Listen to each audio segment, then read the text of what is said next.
Today, we're going to look into 9 horrifying cave disaster stories. Let's begin with the first one. Trapped in darkness, the rescue of Morris Batesold became one of the most amazing survival stories ever told. Imagine being stuck in a space so tight you can't move your arms, so narrow that every breath is a struggle, so dark that you can't see your own hands. And worst of all, you're upside down, slowly making you dizzy and confused. In 2009, you may have heard of something similar happening about the Nutty Putty cave incident. A man named John Edward Jones experienced this nightmare in that cave in Utah. The tunnel was barely 10 inches wide, about the size of a small pizza. He was trapped upside down for more than 24 hours while rescuers tried everything to save him. Despite their best efforts, John died in that dark, lonely place. His body remains there to this day, with the cave sealed shut like a tomb. Now imagine that same terrible fear, but happening to a 15-year-old boy. In 1965, a teenager named Morris Batesold went into a cave called Wildcat Cave near Cleveland, Ohio. He was young, skinny, and full of the spirit of adventure that makes teenagers feel invincible. But one wrong turn changed everything for Morris. Just like John would do decades later, Morris slid into a tiny crack and got stuck. Upside down, in the cold, in the dark, with seemingly no way out. No one could hear his screams.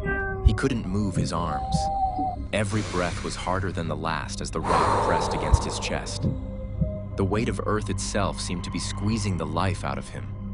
But unlike John's story, Morris's tale would have a different ending. What happened next became one of the most amazing rescues in Ohio history.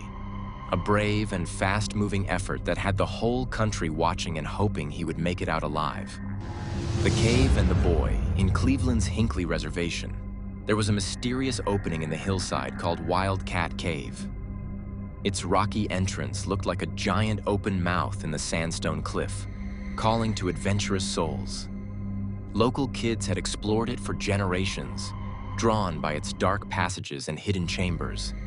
Some even claimed the cave had once been part of the Underground Railroad, hiding people escaping slavery on their journey north to freedom in Canada.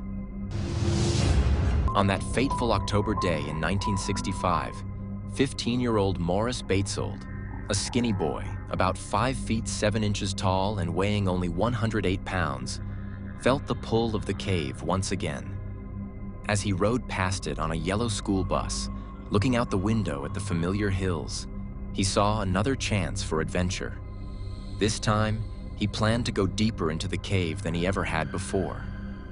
Morris wasn't supposed to be at the cave that day at all. He and 15 other kids from the Methodist Children's Home in Berea, along with 3 teachers, were actually scheduled to visit Schönbrunn Village, a historic site. But fate stepped in when their bus got a flat tire on the road. Because of this unexpected problem, they had to change plans quickly and ended up at the nearby park in Medina County instead. Seeing this unexpected opportunity, Morris and 2 of his friends decided to slip away and explore Wildcat Cave. The boys had been there before, but they always wanted to see what was around the next bend, what secrets the darkness might be hiding. With excitement and a touch of nervousness, Morris and his friends approached the cave opening. The autumn air was chilly, with temperatures hovering just above freezing. Dead leaves crunched under their shoes as they walked toward the dark mouth of the cave. None of them had proper equipment. No helmets, no ropes, no flashlights. Just teenage confidence and curiosity. The boys crawled past a large slanted rock where the cave entrance narrowed dramatically to about 12 inches wide, just the width of a ruler. The sandstone walls felt rough against their hands and knees. Sharp rocks cut into Morris's skin as he pushed forward, but he kept going, driven by determination and the thrill of exploration. Then Morris made a decision that would change his life. At a fork in the passage, instead of going straight ahead with his friends, he turned left into an even narrower crack. It wasn't really a path at all, just a tight space between rocks that seemed to lead somewhere new. His friends continued on their normal route, not noticing that Morris had gone a different way. Now separated from his companions, Morris kept crawling downward at a slight angle. The beams of afternoon sunlight from the entrance faded behind him until he was in complete darkness. He didn't know he had gone the wrong way. As he moved forward using just his legs to push himself along, the space got tighter and tighter with each foot. A feeling of unease began to grow in his stomach, but he pushed it aside. Soon he reached a section where huge boulders pressed in from both sides.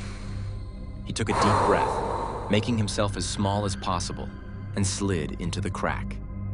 He thought maybe the main cave was just beyond this tight spot. But suddenly, a rock shifted slightly and squeezed him even tighter. He tried to keep moving forward, but the pressure only increased. Then, he hit a dead end.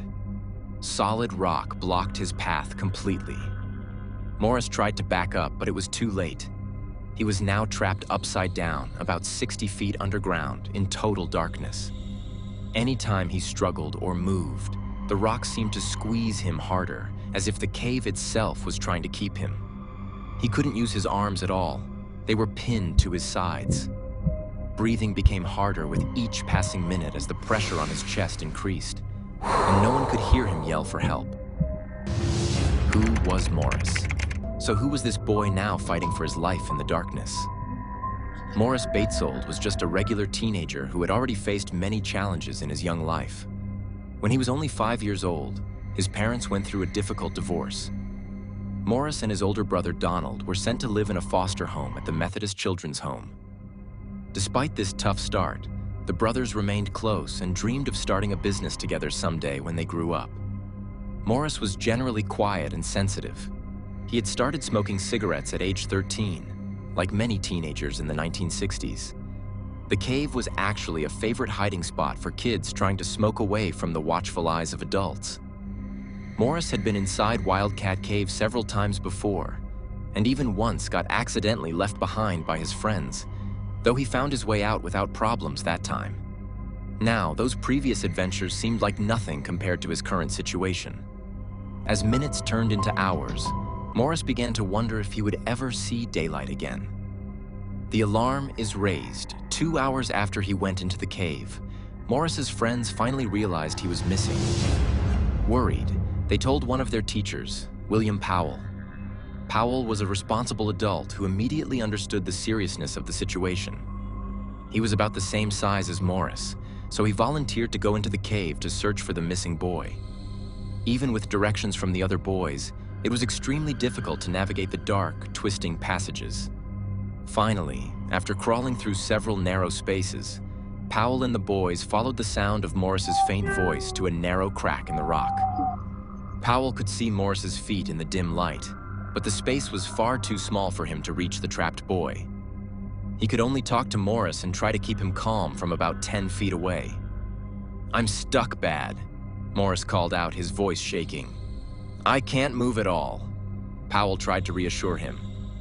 "We're going to get help, Morris. Just stay calm and keep talking to us." As soon as he realized how serious the situation was, Powell sent one of the boys to call for emergency help. Within an hour, firefighters from the Hinckley Fire Department arrived, led by Chief Paul Chodera. They quickly assessed the situation and tried the most obvious solution first, pulling Morris out with hooks and a belt. But when they tried to pull, the belt broke, and Morris slid even deeper into the crack, making his situation even worse. It was becoming clear that this rescue would be far more complicated than anyone had initially thought. As word spread about the trapped boy, more help arrived. They brought in a portable generator to power lights inside the cave. They gave Morris oxygen through a thin tube to help him breathe in the tight space. They used small electric heaters to fight the cold. Temperatures inside the cave were close to freezing, and hypothermia was becoming a serious concern. Some people suggested drilling through the stone from above to reach Morris, but experts from a local quarry warned that could cause the cave to collapse. Using explosives was also considered but deemed too dangerous. They would have to find another way. As night fell, a huge crowd gathered outside the cave. Over 200 people, including rescue workers, family members, and newspaper reporters. Local clubs and organizations brought hot coffee, sandwiches, and blankets for the rescuers and family members. The story quickly made headlines across the country, and it was even featured on national television news. Local radio stations broadcast urgent appeals for help from small-sized volunteers who might be able to reach Morris in the tight space. One person who answered the call was a nurse named Evelyn Pinky Pettit. Standing only 5'2" and weighing just 85 pounds, she drove all the way from Akron to help. Pinky bravely crawled into the cave and managed to get within 5 feet of Morris. Although she couldn't quite reach him, she stayed there for 3 hours, talking to him and providing comfort. "You're going to be okay, honey," she told him. "We've got lots of people working to get you out." Meanwhile, an experienced caver named Terry Brown arrived and created a pulley system with a metal ring attached to the cave roof. Rescuers pulled with all their might, but Morris only moved a few inches before getting stuck again. The long night. All through the night, people worked in shifts to keep Morris's spirits up. They asked him questions about school and his hobbies. They made jokes to distract him from his fear. They had him count numbers to stay awake and alert. They even promised him a big steak dinner if he made it out, a powerful motivation for a hungry teenage boy. "What's the first thing you want to do when you get out?" one rescuer asked. "Eat a hamburger," Morris replied weakly, "and never go in a cave again." As the hours passed, Morris drifted in and out of consciousness. His voice grew fainter. The rock continued to press against his chest, making each breath more difficult than the last. His body temperature was dropping despite the heaters. Time was running out. Hope arrives. By the next morning, Morris had been stuck upside down for 24 long hours. He was growing weaker with each passing hour. The situation was becoming desperate. Then came new hope. The U.S. Air Force flew in cave rescue experts from the National Speleological Society in Washington, D.C. These specialists had experience with similar rescue operations across the country. At the same time, a local machinist named Curtis Peck and his uncle Paul came up with an ingenious plan. They would tie strong ropes around Morris's body, pour slippery glycerin on him to reduce friction, and pull him out using a specially designed board for support. 2 dedicated firefighters, Jim and Robert Howd, helped build the harness straps according to the Peck's design. But there was still one big problem: how to get the ropes around Morris in such a tight space. The rescuers needed someone small enough to reach him. A young hero steps forward. That's when another teenager stepped up to help: 15-year-old Eagle Scout Michael Ulrich. He was about the same size as Morris and immediately volunteered when he heard about the situation. "I can fit in there," Michael said simply. "I want to help." After a brief safety explanation, Michael crawled into the narrow crack. Inch by inch, he squeezed through the same passage that had trapped Morris. When he finally reached the stuck boy, Michael could see how serious the situation was. Morris was pale, his lips had a bluish tint, and his eyes were barely open. With remarkable calm for a teenager, Michael managed to tie ropes around Morris's arms and legs. "I threw a rope on him and he pulled it over his arms," Michael explained later. "Before that, I tied a rope to one ankle and then both legs." Once the ropes were secure, Michael carefully backed out of the tight space to let the rescuers do their work. With the ropes firmly attached, the rescue team began pulling with careful, steady pressure. Morris slipped a few times, causing everyone to hold their breath in fear. But they kept trying, adjusting the angles and tension on the ropes. Finally, after several tense minutes, Morris began to move. Inch by painful inch, he slid backward out of the deadly crack that had held him for more than a day. When his body finally came free, a huge cheer erupted from the crowd outside. Rescuers quickly wrapped Morris in warm blankets and carried him out of the cave on a stretcher. The bright afternoon sunlight, something Morris had feared he might never see again, made him blink and turn his head away. The waiting crowd clapped and cheered as he was carefully loaded into an ambulance. A rescuer named Miles Lee, who helped carry Morris out, was overcome with emotion. An ordinary person would have given up or died by now, he said, wiping tears from his face. I'm not a crybaby. It's just a really good feeling to see him alive. Aftermath. At Southwest General Hospital, doctors treated Morris for exhaustion, dehydration, numerous cuts and bruises, and mild hypothermia. Despite his ordeal, he had no serious or permanent injuries. A miracle considering he had been stuck upside down for so long. After resting, Morris ate a big meal, including that promised hamburger, and personally thanked everyone who had helped save his life. When they couldn't get the ropes to me at first, I thought I was a goner, he admitted from his hospital bed. I was really scared. I thought it was hopeless. When a reporter asked if he would ever go into a cave again, Morris shook his head firmly. Not me, not for a long time. In the days that followed, park officials took drastic action to prevent similar accidents. They used dynamite to destroy the back portion of Wildcat Cave and sealed the entrance with thick concrete so no one else could ever get trapped there again. For his extraordinary bravery, Michael Ulrich received the Bronze Medal of Honor from the Carnegie Hero Fund Commission, a prestigious award given to civilians who risk their lives to save others. Life goes on today. Morris Batesold would be about 74 years old. While there aren't any recent photos or interviews with him, the dramatic rescue remains one of the most amazing examples of teamwork, courage, and never giving up in the face of seemingly impossible odds. But remember, no adventure is worth your life. Always explore with proper equipment, experienced guides, and let someone know where you're going.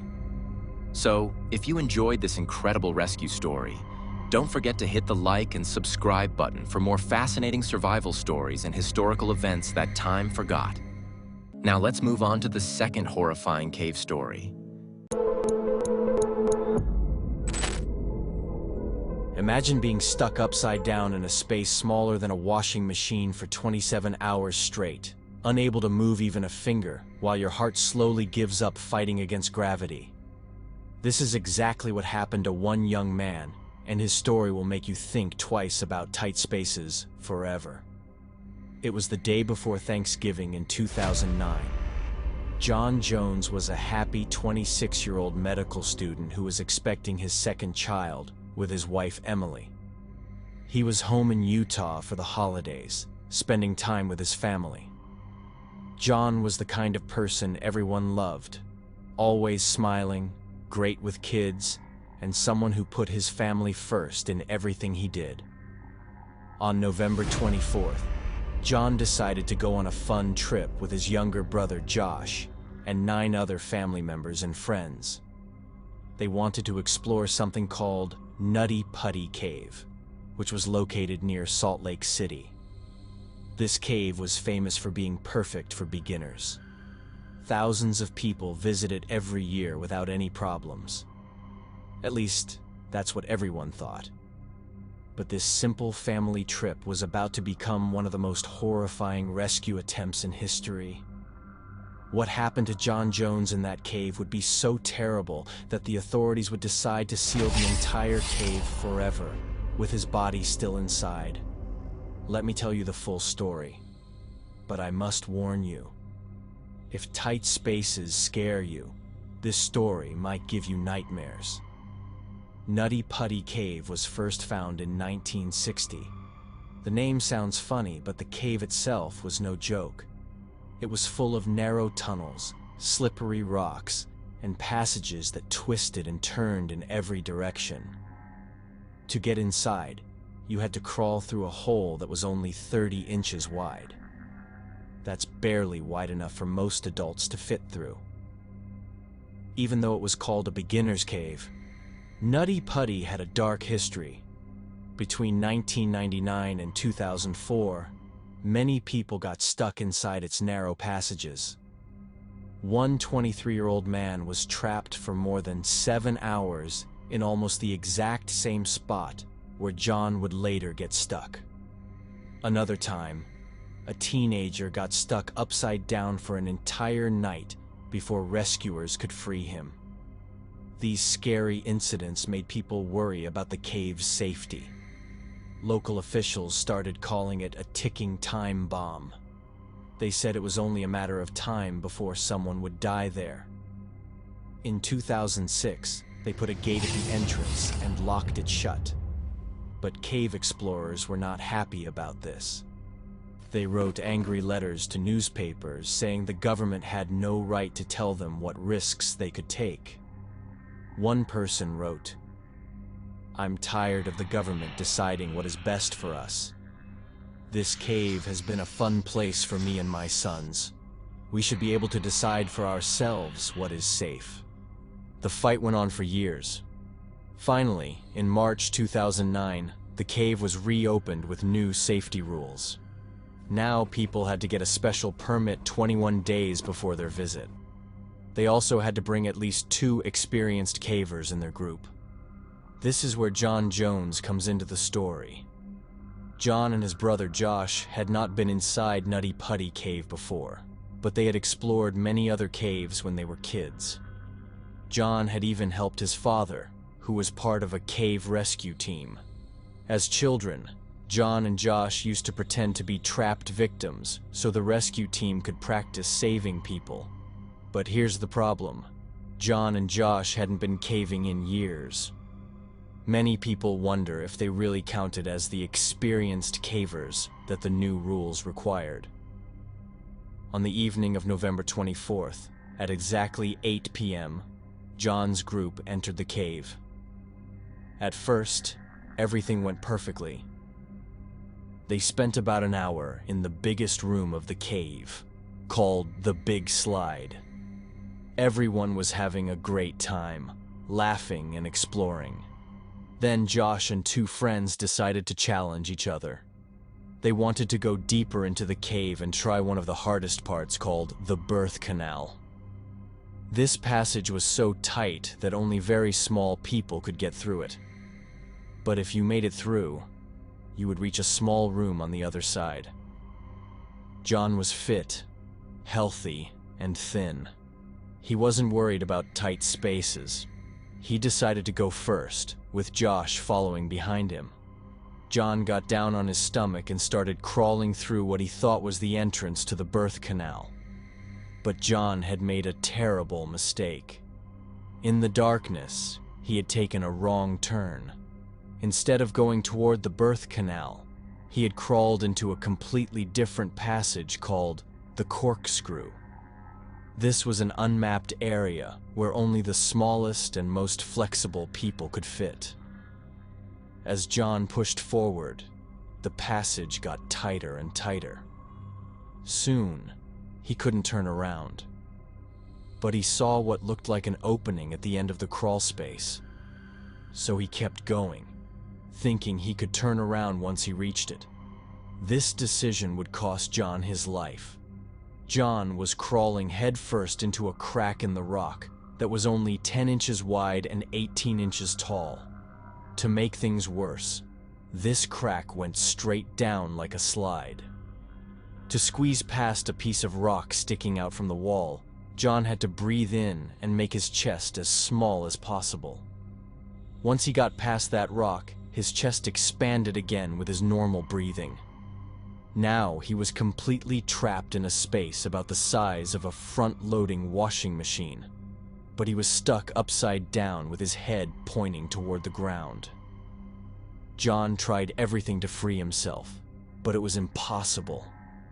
The rock that he had breathed in to get past was now pressing against his chest, making it hard to breathe.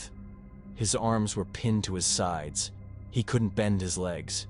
He couldn't move at all. That's when he started calling for help. When Josh finally found his brother, he thought it would just be a funny story to tell later that night. But as he looked closer, he realized this was much worse than he had imagined. Josh tried desperately to pull his brother out, but nothing worked. In fact, his pulling made John slide even further down the passage. Now John was completely upside down with both arms trapped against his body. He couldn't move even a finger. Josh knew they needed help immediately. He told one friend to stay with John while he rushed out of the cave to call 911. The nearest cell phone signal was on a hill far from the cave entrance, so it took him a while to make the call.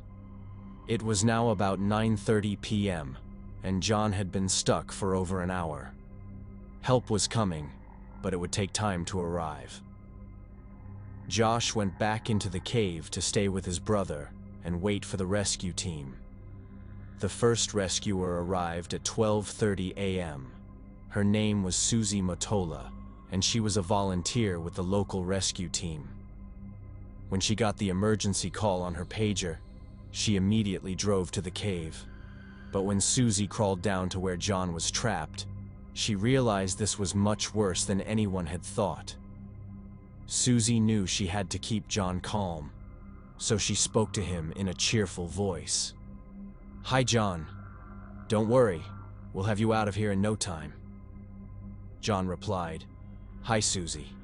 Thank you for coming, but I really want to get out." Susie tried everything she could think of. She even cut off parts of John's jeans to give him a little more room. But after working for 2 hours, she was exhausted and had made no progress. She had to crawl back to the surface, where she found that John's wife Emily and their young daughter had arrived, along with about 30 rescue workers. Everyone was trying to come up with ideas. Some people suggested breaking John's legs to make him smaller. Others wanted to pour gallons of slippery oil on the walls to help slide him out. But they finally decided to use a system of ropes and pulleys to lift John out feet first. They would also drill away some of the rock around him to create more space. But there were big problems with this plan. The rock was very hard to remove, and the pieces that did come off kept falling back down onto John's head. Even worse, only one person could work in the narrow passage at a time, and it took a full hour to carry each piece of equipment down to where John was trapped, 700 feet deep inside the cave. Then the rescue team learned something that made everyone panic. A doctor named Doug Murdoch told them that being upside down for so long would kill John. The human body is designed to stand upright. When you're upside down, your heart has to fight against gravity to pump blood. After several hours, blood and other fluids start to pool in your brain and lungs, making it very hard to breathe. The doctor said John probably only had about 10 hours before his organs would start to fail. But John had already been stuck for more than 15 hours. Susie had noticed this problem early on. Within the first hour of trying to help John, she heard a rattling sound coming from his chest. This meant that fluid was already building up in his lungs, and he was starting to suffocate. The rescue team worked as fast as they could. They set up their first pulley system and started trying to lift John out of his trap. His legs and feet couldn't bend around the curve of the passage, and the piece of rock that had trapped him kept catching on his chest. As one rescuer said, it was the worst possible place to be stuck, but amazingly, they managed to lift him up just a little bit. For the first time in many hours, John was in a slightly better position. The rescue team was able to give him some fluids through an IV tube to help him stay strong. Then disaster struck. The pulley system broke, and John slid back down to where he started. He was now even more stuck than before. John was starting to panic, so the rescue team brought a radio into the cave so he could talk to his wife, Emily. She told him how much she loved him, and that everything would be okay. This helped keep John calm, while the rescuers set up a second, stronger pulley system. After 19 hours of being trapped, a team of 8 rescuers was ready to try again. They had 137 volunteers working on the rescue operation, but only a few could fit in the narrow passage where John was stuck. Each time they pulled on the ropes, John screamed in pain. They had to stop several times to avoid breaking his legs. But then, on the third pull, something amazing happened. John was lifted high enough that he could make eye contact with his rescuer. The rescuer later said that John's eyes were red and his face was dirty, but he seemed okay. When the rescuer asked how he was feeling, John said, "It sucks. I'm upside down. I can't believe I'm upside down. My legs are killing me." Even though John was complaining, the rescuers saw that he had a smile on his face. They thought they were finally going to save him. But then came the fourth pull, and everything went wrong. The system that was holding John in place suddenly failed. A bolt that had been drilled into the cave wall came loose, causing part of the cave to crumble. This hit the lead rescuer in the face, knocking him unconscious for a moment. Even worse, John slid back down into the crack, and this time he went deeper than ever before. When the rescuers recovered from the shock, they realized that John was no longer responding to them. He wasn't talking, and he seemed to be unconscious. A second rescuer took over and somehow managed to get a rope around John's waist. But this rescuer also got stuck and needed help from other team members. Several rescuers were injured trying to save John. A third rescuer made one last desperate attempt. He drilled frantically at the rock around John, trying to create enough space to pull him free. But it was too late. The entire rescue team was exhausted. John was barely breathing and was completely unresponsive. His heart had been working against gravity for so long that it finally gave up. He had gone into cardiac arrest. At this point, Emily was told what was happening. Technically, John was still alive, but he was unconscious, and his heart was failing. Emily refused to believe that her husband was dying from such a simple mistake. In one of her final radio conversations with John, she said, "I know you've been pushing so hard for so long. Why don't you rest for a minute and take a break, and then you can push again?" But the rescuers knew the truth. They sent a brave paramedic down to check John's pulse. At 11:56 p.m. on November 25th, 2009, John Edward Jones was pronounced dead. He had been trapped for 28 hours. Emily was in complete shock. She couldn't believe that a simple family trip had ended with her husband's death. She refused to accept that he was really gone. The rescue team promised Emily that they would do everything possible to bring John's body back to the surface. But after discussing their options, they realized it would be impossible. Even if they could somehow free John's lifeless body, it wouldn't be able to twist and bend the way a living person could. The passage was simply too narrow and complicated. Even worse, trying to remove the body would put more rescue workers in terrible danger. The team had already been through enough, so a difficult decision was made. They would seal the entrance to Nutty Putty Cave with concrete, leaving John's body inside forever. The cave would become his tomb. John's family was heartbroken, but they understood. They had a metal plaque made and placed it at the sealed entrance. Later, they released a statement describing John as someone with a good nature, delightful sense of humor, strong work ethic, genuine love of people, masterful ability to relate to children, love of and unwavering faith in the gospel of Jesus Christ, and commitment to his family as an amazing husband, father, son, and brother. To this day, John's body remains inside Nutty Putty Cave. The cave has been permanently closed to the public since 2009. What was once a popular place for adventure seekers is now a concrete sealed tomb, serving as a reminder of how quickly a fun family trip can turn into an unimaginable tragedy. The story of John Jones shows us that even experienced people can make deadly mistakes in dangerous places. John wasn't reckless or careless. He was just a loving husband and father who wanted to have some fun with his family during the holidays. One wrong turn in the darkness changed everything. The rescue workers who tried to save John were heroes. They worked for 27 hours straight, trying everything they could think of. Many of them still have nightmares about that day. One rescuer said it was the hardest case he had worked on in 29 years of search and rescue. John's wife Emily eventually remarried and had more children, but she still visits the sealed cave entrance sometimes to remember her first husband. She has said that John would want people to learn from his story and be more careful when exploring dangerous places. The Nutty Putty cave incident changed how people think about caving safety.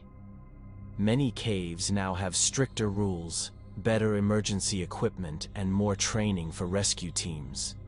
John's death was not meaningless if it helps prevent others from facing the same fate. But perhaps the most important lesson from this story is simpler than all the safety rules and equipment. It's that we should never take our loved ones for granted. John left for what he thought would be a few hours of fun and adventure. He never came home.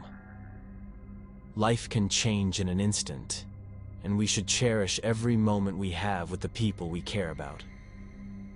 John Edward Jones was just 26 years old when he died. He was studying to become a doctor so he could help children with heart problems. He had so much life ahead of him. Watching his daughter grow up, meeting his new baby, becoming the doctor he dreamed of being. All of that was taken away in one terrible moment when he made a wrong turn in the darkness.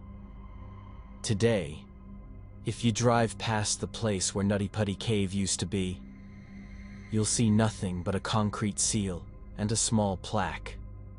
But underneath that concrete lies the body of a young man who just wanted to spend some quality time with his family during the holidays.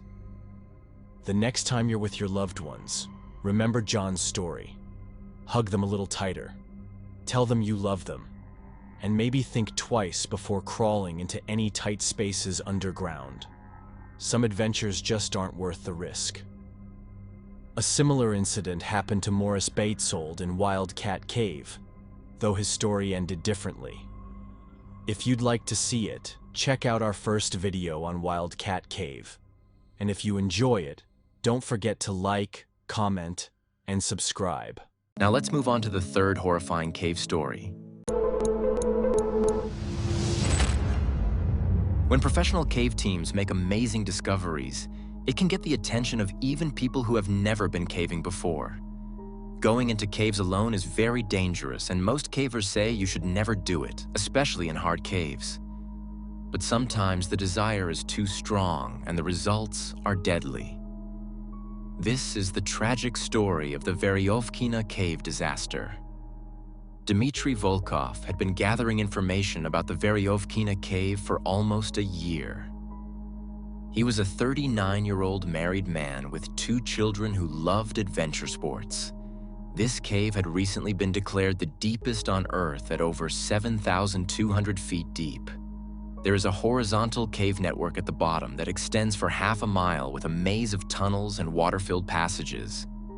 Although he had only been caving 3 times before, this incredibly difficult cave became an obsession he could not ignore. The extreme depth of this cave required multiple overnight stops to reach the bottom. Permanent camps were set up by the Veryovkina caving team from Russia. This group had explored the cave system many times and continued to make new discoveries of depth and passages over several years. This team worked in large groups with extensive planning for each expedition. Dmitry had learned about their most recent trip, which almost ended in disaster in 2019. The Veryovkina caving team was on an expedition with a National Geographic photographer named Robert Shane when a massive flood of water rushed through to the lowest part of the cave. A group of 9 were in the deepest base camp after a 5-day journey to the bottom of the deep cave system. A wall of water came in that sounded like a speeding train. The group retreated to their camp to wait out the flow where it was expected to drain down through the cave tunnels and pose no danger to their camp. A bubbling sound was heard from behind their shelter, and a quick check revealed an overflowing hole. The lower levels were already filled, and the water was now rising in their chamber. They had only minutes to grab the most important items and escape to higher ground. This meant climbing up a narrow vertical passage through a raging river of water. The Russian caving team felt confident and calm about such an escape, but Robert Shane felt no such comfort. He was as scared as he had ever been in his life, truly uncertain if he would survive this unexpected emergency. Climbing up the rope in a flood of water was bad enough, but squeezing through the narrow opening where it was rushing from was physically painful. He tucked his head down to allow himself to breathe while moving up the rope through the tight passage. The water beating on his helmet felt like a weight pushing his head into his shoulders. The entire group made it up to the next camp, but was trapped there for 18 hours waiting for the water flood to go down. The entire lower level was completely flooded and would have meant certain death for anyone who did not escape in time. Dmitri had heard about the frightening story, which was told in many versions, including a National Geographic article with pictures from Robert Shane. Dmitri had studied these pictures, collected maps, and taken screenshots on his phone of several items related to exploring this cave. For most people, the near-death experience of the Russian group would have put Veryovkina off limits, but not Dmitri. He was an adventurous person who liked to hike, climb, and run marathons. His wife and children did not know about his plans to visit the deepest cave on Earth. He only said that he was going to find the meaning of life and would be back in about a week. On October 15th, 2020, Dmitri drove several hours from his home in Sochi, Russia to the Veryovkina cave. It was quite a hike up the side of a mountain just to get to the entrance of the cave. He used new climbing spikes and walking poles to make his way up the mountain to the entrance. Dmitri was familiar with climbing and brought some basic equipment for the cave adventure. The first drop would require him to set up a rappelling rope from the top of the cave entrance to lower into the main shaft of the cave. It was here that he left his fabric backpack and moved his equipment and food to waterproof bags to carry deep into the cave. He was expecting to encounter some wet passages and flows of water in various parts of the descent. He marked his map where water was expected but did not bring any waterproof clothes. The map he had printed out showed the main camps that were established by the Veryovkina team. He did not have permission to be in the cave and certainly not to use their equipment left in the permanent camps. Nonetheless, he was planning to use their base camps to rest between the climbs down to the bottom over a mile deep into the mountain. He had notes on his map with information he had gathered about particular passages, problem areas, and times expected to travel through each section. The Veryovkina team had extensive preparations, massive stocks of supplies, installed communications, and large teams of climbers to ensure safety for the 4 or 5 day climb to the bottom of the cave. Dmitri had just himself and the supplies he carried on his back. It seems that he thought he was prepared for what he would encounter at Veryovkina, but he was wrong. The first part of the descent was through very narrow and tight cave passages. This would be over 3,700 feet of difficult caving with several bags of supplies to drag behind and push through the tight squeezes. Dmitri reached the first camp at 1,200 feet. This camp is the staging area for making the largest vertical drop in the entire cave system. The Baba Tunda pit is an incredible 480 feet deep. This requires a rope descent without access to any ledges or stops. It goes straight to the bottom in this huge cavern. The PST team had a rope system left in place where a climber could lower themselves into the pit using a friction rope descent, then use hand ascenders with foot loops to climb back up. He noted that it would take him 7 hours to go from the entrance well to the bottom of the pit. His notes also show that he thought the trip back would take 3 more hours than the trip down this pit. For Dmitry, it must have been a frightening prospect looking down into the incredible depth. He decided to reorganize his bags and left one of the less important bags at Camp 1. The PST team had a huge lighting setup for the entire team to see each other. Dmitry would have had his own single headlamp with a limited range. As Dmitry lowered himself into the pit, he may have been completely excited finding the adventure he was seeking. Or he may have felt stressed by seeing the condition of the drop. No wall climbing or rappelling, but center isolation that would make going back up a real challenge. No matter his feelings, Dmitry lowered himself in the pit using the PST setup and continued on the hike down into the cave system. The bottom of the pit ended just a few hundred feet from Camp 2 at 1,900 feet. Camp 2 was a permanent camp set up by the Veryovkina team. They left the camps largely cleared out, but did leave some items for long-term storage. There was a tent, gas for heat and cooking, as well as a few non-perishable items of food like sauce packets. The strange thing about Dmitry's trip is that he was planning to be gone a week. Theoretically enough time to travel to the bottom and back up according to the large PST team's timeline. It was clear that he ended up spending about 7 or 8 days in Camp 2 at a depth of 1,900 feet. It is likely that at this point he was concerned about the trip back up the Babatunda pit. His descent into the pit might have started easily enough, but 480 feet is a long way for a controlled descent. He would have been fresh and strong, allowing him to muscle his way through the exhausting effort. But clearly, Dmitry found himself in a devastating position. He realized too late that he had either forgotten or miscalculated an essential component of his climbing gear. He had no foot straps. Over several days, Dmitry likely attempted ascending in every way he could imagine. He probably attempted rock climbing around the perimeter, but that was impossible with the angles, distance, and equipment he had. A pure climbing of the rope with only hand ascenders is just not possible.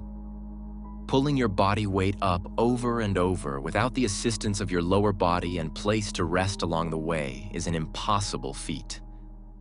Dmitry was using up his food resources in Camp 2 and did not have the proper equipment to go back up. The 7 days he spent at this camp were probably filled with heroic efforts to try to ascend and exhausted periods of time where he rested and tried to recover. His only options at this point were to wait out a rescue or find a way to climb out. No one even knew he was in this cave, and it was rarely visited, so waiting around would mean starving or freezing to death once the gas ran out. As for climbing out, he had spent days trying everything he could to get out. Each day left him weaker and weaker with little food remaining. No matter his reasoning, Dmitry decided to descend to the next camp. After at least 7 days at Camp 2, he probably was looking for food and additional climbing equipment. If he could just locate a pair of foot loops and a little food, then he could possibly climb 3,100 feet back to the top. The trip down from Camp 2 to Camp 3 would have been extremely difficult for someone not in peak physical condition. The PST team might have made this descent in 5 hours, but alone and weak, Dmitry probably struggled to reach this depth at 3,100 feet. But Dmitry did make it to Camp 3. It was a small victory, but was not the salvation that he hoped for. Camp 3 did not have any food or supplies that could help him. We do not know how long he stayed at this camp, but it would not have been for long. He was probably wet, cold, hungry, and exhausted. The only chance to survive and save himself would be to go even lower into the cave system. He had his map and knew that there was another camp a little over 900 feet below. He was probably completely spent, but had the will to survive pulling him along. Surely thoughts of his family would have made him fight through the desire to just sit still and fall asleep. At this depth in the cave, Water was a constant issue. The trickle up above became a spray of water in some passages and a waterfall in others. With 100% humidity in the cave, he was not able to dry himself. He was wearing cotton work clothes and did not bring the proper dry suit for this kind of caving. At just 40 degrees, the cave and water temperature kept him in mild hypothermia. Without heat from the gas lamps up in the previous camp, Dmitri had to keep moving if he wanted to prevent severe hypothermia. But he was exhausted and had no food for energy. The only solution was to keep going. Dmitri got his gear together and lowered himself off the ledge. Exactly what happened over the next 280 feet is unknown. It is generally thought that Dmitri succumbed to hypothermia. He would have been wet in cotton clothes trying to lower himself on ropes in the incredibly cold environment of such a deep, wet cave system. Some think he may have fallen in his weakened state. He was wearing a cave helmet to protect his head, but the circumstances were just impossible. No matter the final straw that cost him his life, his wife started to worry after he did not return within a week as planned. She alerted authorities that he had not returned, but she had no idea where he went caving. The Veryovkina cave was over 3 hours from his house, and he did not make the proper request to explore this cave. Months passed, and it seemed that something terrible must have happened. It was fully 10 months later in August of 2021 when the PST team was ready for a new expedition into the cave. When they arrived at Veryovkina, they saw a rope dropped over the entrance ledge, which was highly improper. Leaving a rope at the entrance was against protocol since anyone might mistake it for an invitation into the challenging cave. The team moved into the cave and followed their normal pathways to climb down to the first camp. Along the way, they came across a set of walking poles and climbing spikes as well as a fabric backpack. It was clear that someone had been here. At the next camp, the evidence of an unauthorized caver was everywhere. Missing food, empty packaging, and open storage boxes made it clear that someone had stayed at the camp for a while. Judging by the evidence in the portable toilet, it looked like someone had spent 7 or 8 days at the camp. The team was a little annoyed, but also concerned. Was this climber still here in the cave? They would unfortunately find out on their trek to the bottom. At the 3,380 feet mark, there was a body hanging from their ropes, and clearly it had been there for a long time. The team was devastated to find that the caver was dead. His body was folded to the side, dangling from the ascenders he had connected to the main rope. Below him were 2 plastic caving bags. He had 2 cell phones with him and a multi-tool knife. The team could quickly see that he was ill-equipped for this type of expedition. He was not properly dressed, had no backup equipment in case of failure, and had no foot loops attached to his ascenders. The team took his cell phones and were able to find pictures that could be sent to authorities to identify the man. The terrible reality for his wife was compounded by the fact that they could not just pull his body out of the cave for burial. The grueling ascent was a serious challenge for any individual, and there just was not a way to lift him out through tight squeezes, curving tunnels, and long rope climbing ascents. The only solution was to dismember his body into manageable pieces that could be transported safely. After getting the funding and permission to do so, a team of over 90 people prepared his body and slowly lifted the pieces out of the deep cave.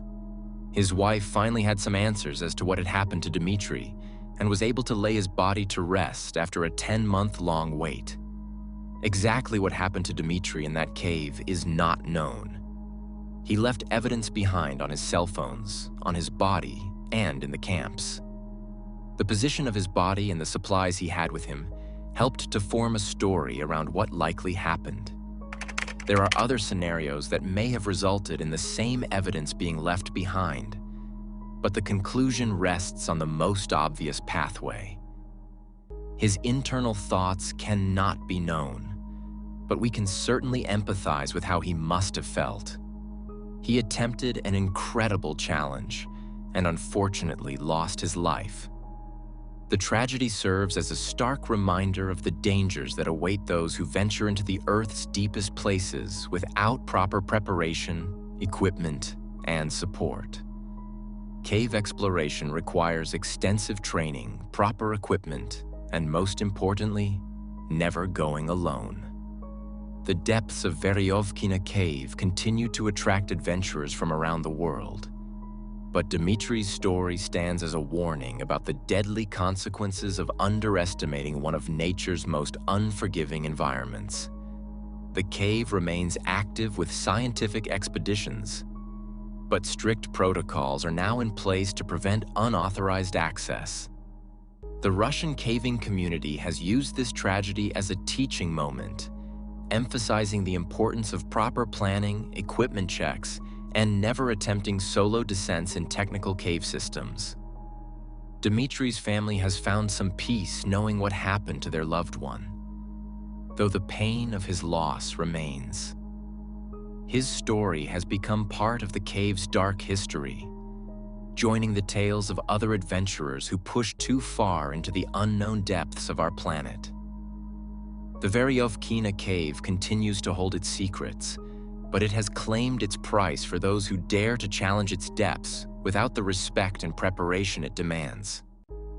For the caving community, Dimitri's tragedy serves as a constant reminder that the call of adventure must always be balanced with the wisdom of safety and preparation.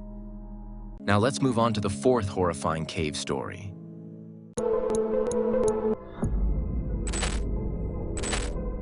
Picture this. A man goes into a dark cave looking for treasure and gets stuck. But not just stuck for an hour or two. Stuck for 17 days. Buried alive underground while the whole world watches. This is the shocking true story of Floyid Collins, and what happened to him will make your skin crawl.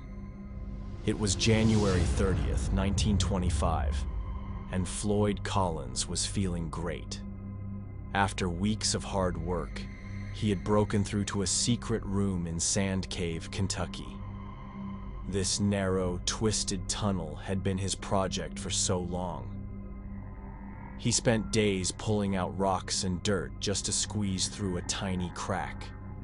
Floyd pushed himself through that crack and slid down 8 feet to the floor of a huge room. He planned to turn this into a place where people would pay money to visit. This was Floyd's big dream coming true. But then something went wrong. His gas lamp was running out of fuel. Floyd had to get out fast. He climbed back up and pulled his body through the narrow crack. When he pushed the lamp forward, the rough surface caught it and flipped it over. The light went out. Floyd would have to travel back in complete darkness. He lay on his back and used his legs to slide across the sharp rocks below. He put his foot on the wall and pushed his body back. Suddenly there was a loud rumbling sound. Rocks and dust filled the tight tunnel. Floyd screamed in pain as he choked on the falling dust. The rocks kept falling as he struggled, trying to move his left leg from what felt like a trap holding his ankle. Then he realized something terrible. His arms were trapped just as tight as his legs. Floyd was buried in a tunnel only 16 inches high, over 140 feet into the earth. The pain was shocking, but this was not the first time Floyd had been trapped in a cave. Just 1 year before, it took 2 days to get him out of Crystal Cave. But this time, he was all alone. It was Friday morning, and he did not expect anyone to come looking for him soon. He tried hard to fight against the pile of rocks, but his left foot would not move at all. It was trapped under a large rock. His arms were stuck in rocks and dirt packed around his body. Floyd took deep breaths to calm down and started the long wait. Someone would come looking and see his jacket hanging outside the cave entrance. The complete darkness and silence made the water dripping on his face extra annoying. A slow drip hit his face every few minutes. After hours of fighting against rocks that would not move, he fell asleep to escape this nightmare for a while. When Floyd woke up, he was shocked by his situation. It was completely black, and his face was wet with no way to reach up and wipe the water away. He shook his head back and forth, which was the only movement he could make. He screamed on and off, hoping someone might hear him. The landowner's teenage son went to check on Floyd since he never came back. Jewel Estes saw Floyd's coat and slid inside the cave entrance. He called out to Floyd, and a very relieved Floyd called back that he needed help. Jewel was small, but did not know caves well. He could hear Floyd, but did not have the courage to go deeper. Floyd sent Jewel to get adults who knew rescue work. Even though Floyd was hungry and thirsty, he felt better that someone knew where he was. More than 24 hours had passed in this position. The water kept dripping on his face, and the terrible pain in his foot never stopped. One of his brothers made it to the cave but could not reach where Floyd was trapped. After more than 100 feet of crawling, he was looking at a hole just under 9 inches high and as wide as a sheet of paper. It was impossible for bigger men to get through. They sent for Floyd's younger brother, Homer.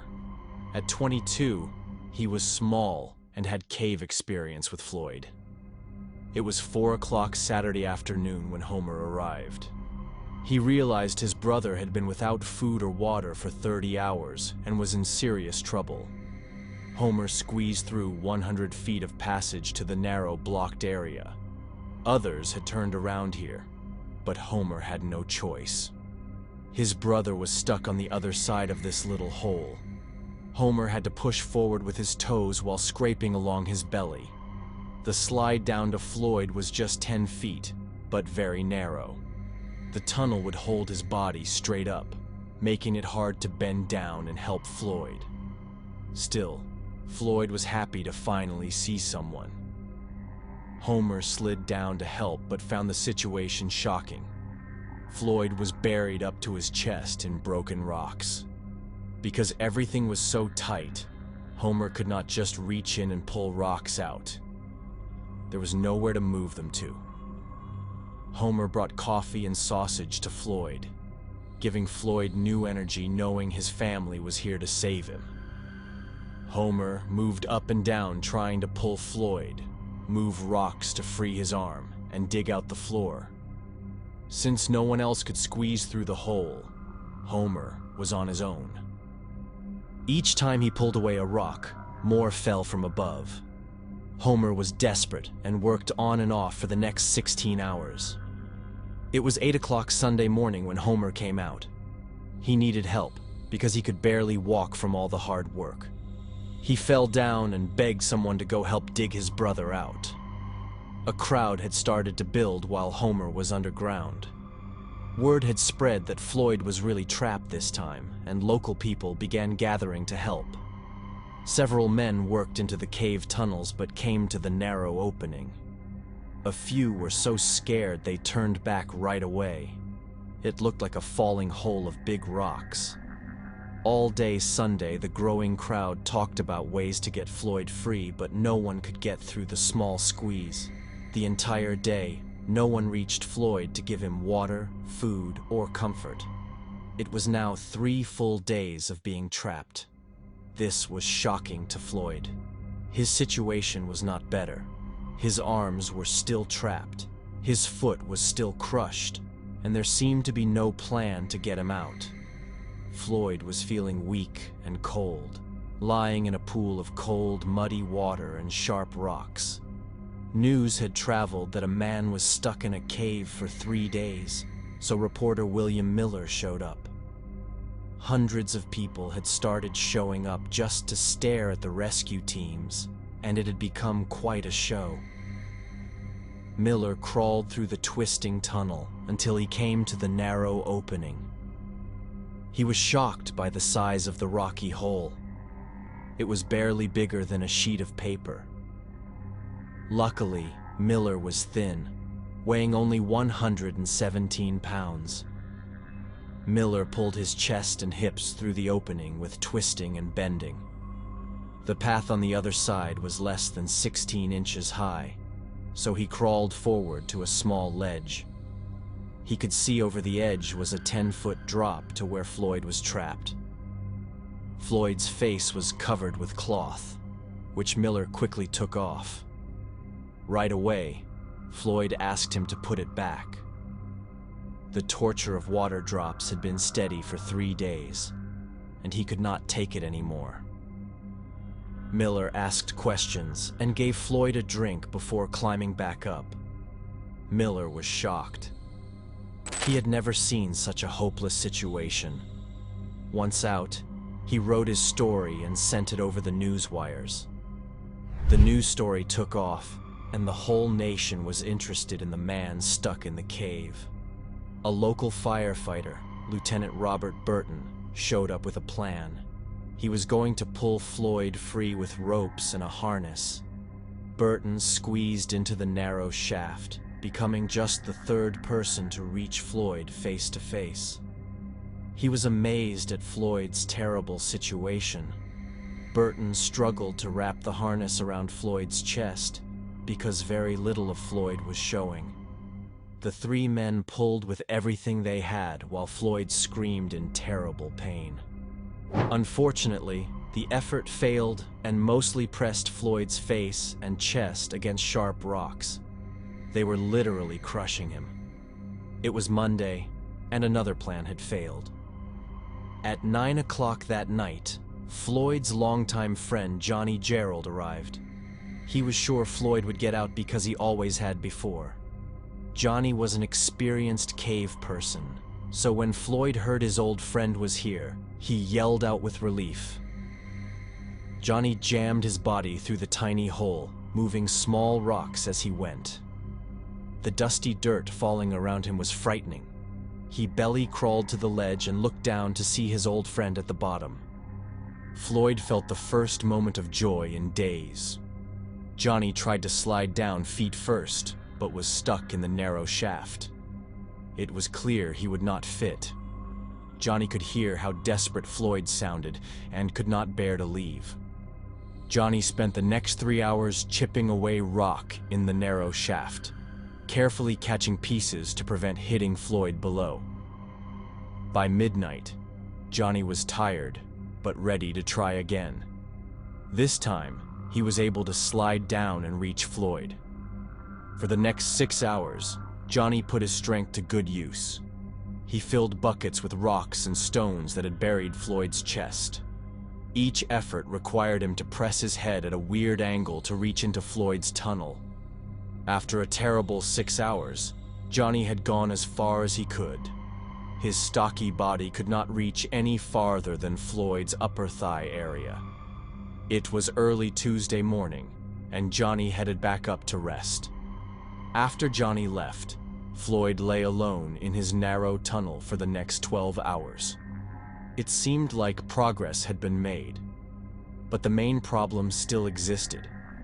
No matter how hard he pulled or twisted, his foot would not move. He was cold and truly afraid, lying in 50-degree muddy water. Floyd had been stuck for more than 4 full days and had not seen the sun since Friday morning. He was feeling strange and starting to see things that were not there, like angels and dreams of sleeping in his own bed. Miller realized he was among the few who could reach Floyd, so he gathered cave workers and decided to continue Johnny's work. At 5:30 Tuesday evening, he returned to the narrow shaft and used a bucket to continue taking out loose rocks around Floyd's legs. Miller was steadily clearing bucket after bucket until he could get a better look at the rock causing the problem. Workers had put lights through the tunnel. This extra lighting showed what had not been understood until now. The rock was not just heavy and pressing on Floyd's foot. It had slipped down into the crack of the cave below. This created a wedge that trapped the rock so tightly that neither pushing nor pulling would move it. Of all their supplies, the only thing that could fit into the tiny hole was a crowbar and a small jack. Miller was running on pure energy and felt hope that Floyd might be free in just a few hours. The jack and crowbar were slowly pushed into the end of the tunnel near Floyd's feet. Miller could not reach that far, but pushed with his fingertips to slide the jack in place. He slowly turned the handle to try to raise the platform to the rock's edge. It was very slow work, leaning forward and reaching out with fingertips. His back hurt badly while trying to make it work. Floyd's quiet, calming words stayed in his mind. Gently, Floyd encouraged him. "You can do it, fella. I believe in you, fella." At one point, the jack had a good grip on the rock's edge, and Miller turned it, sensing the rock was starting to lift. Then the whole thing fell apart with a quiet clank. He tried again and again, each time making small changes but never moving the rock. At 1 o'clock in the morning, after 8 long hours of trying, he fell down with exhaustion. He was completely beaten. He wrapped the last light bulb around Floyd's neck for warmth and went back to the surface. It was now Wednesday, February 4th. Workers were trying to figure out if they could make the tiny hole wider when a frightening rumbling was heard from within. Workers told the team above there had been a cave-in. The entire tunnel was not stable, and anyone going inside would be risking their life. Johnny Gerald again offered to go inside. He got to the area of the cave-in and got to work moving rocks. It seemed hopeless with problem after problem. One rock at a time was carefully pulled away. This effort took more than 8 hours. Just when he did not think he could move anymore, he was able to make a small opening that showed the light still glowing inside. Floyd was still talking, though he seemed weaker after nearly 6 days of being trapped. It was 10:30 at night, and finally the path was opened once again. Johnny went out to collect tools to chip away at the rock on Floyd's foot.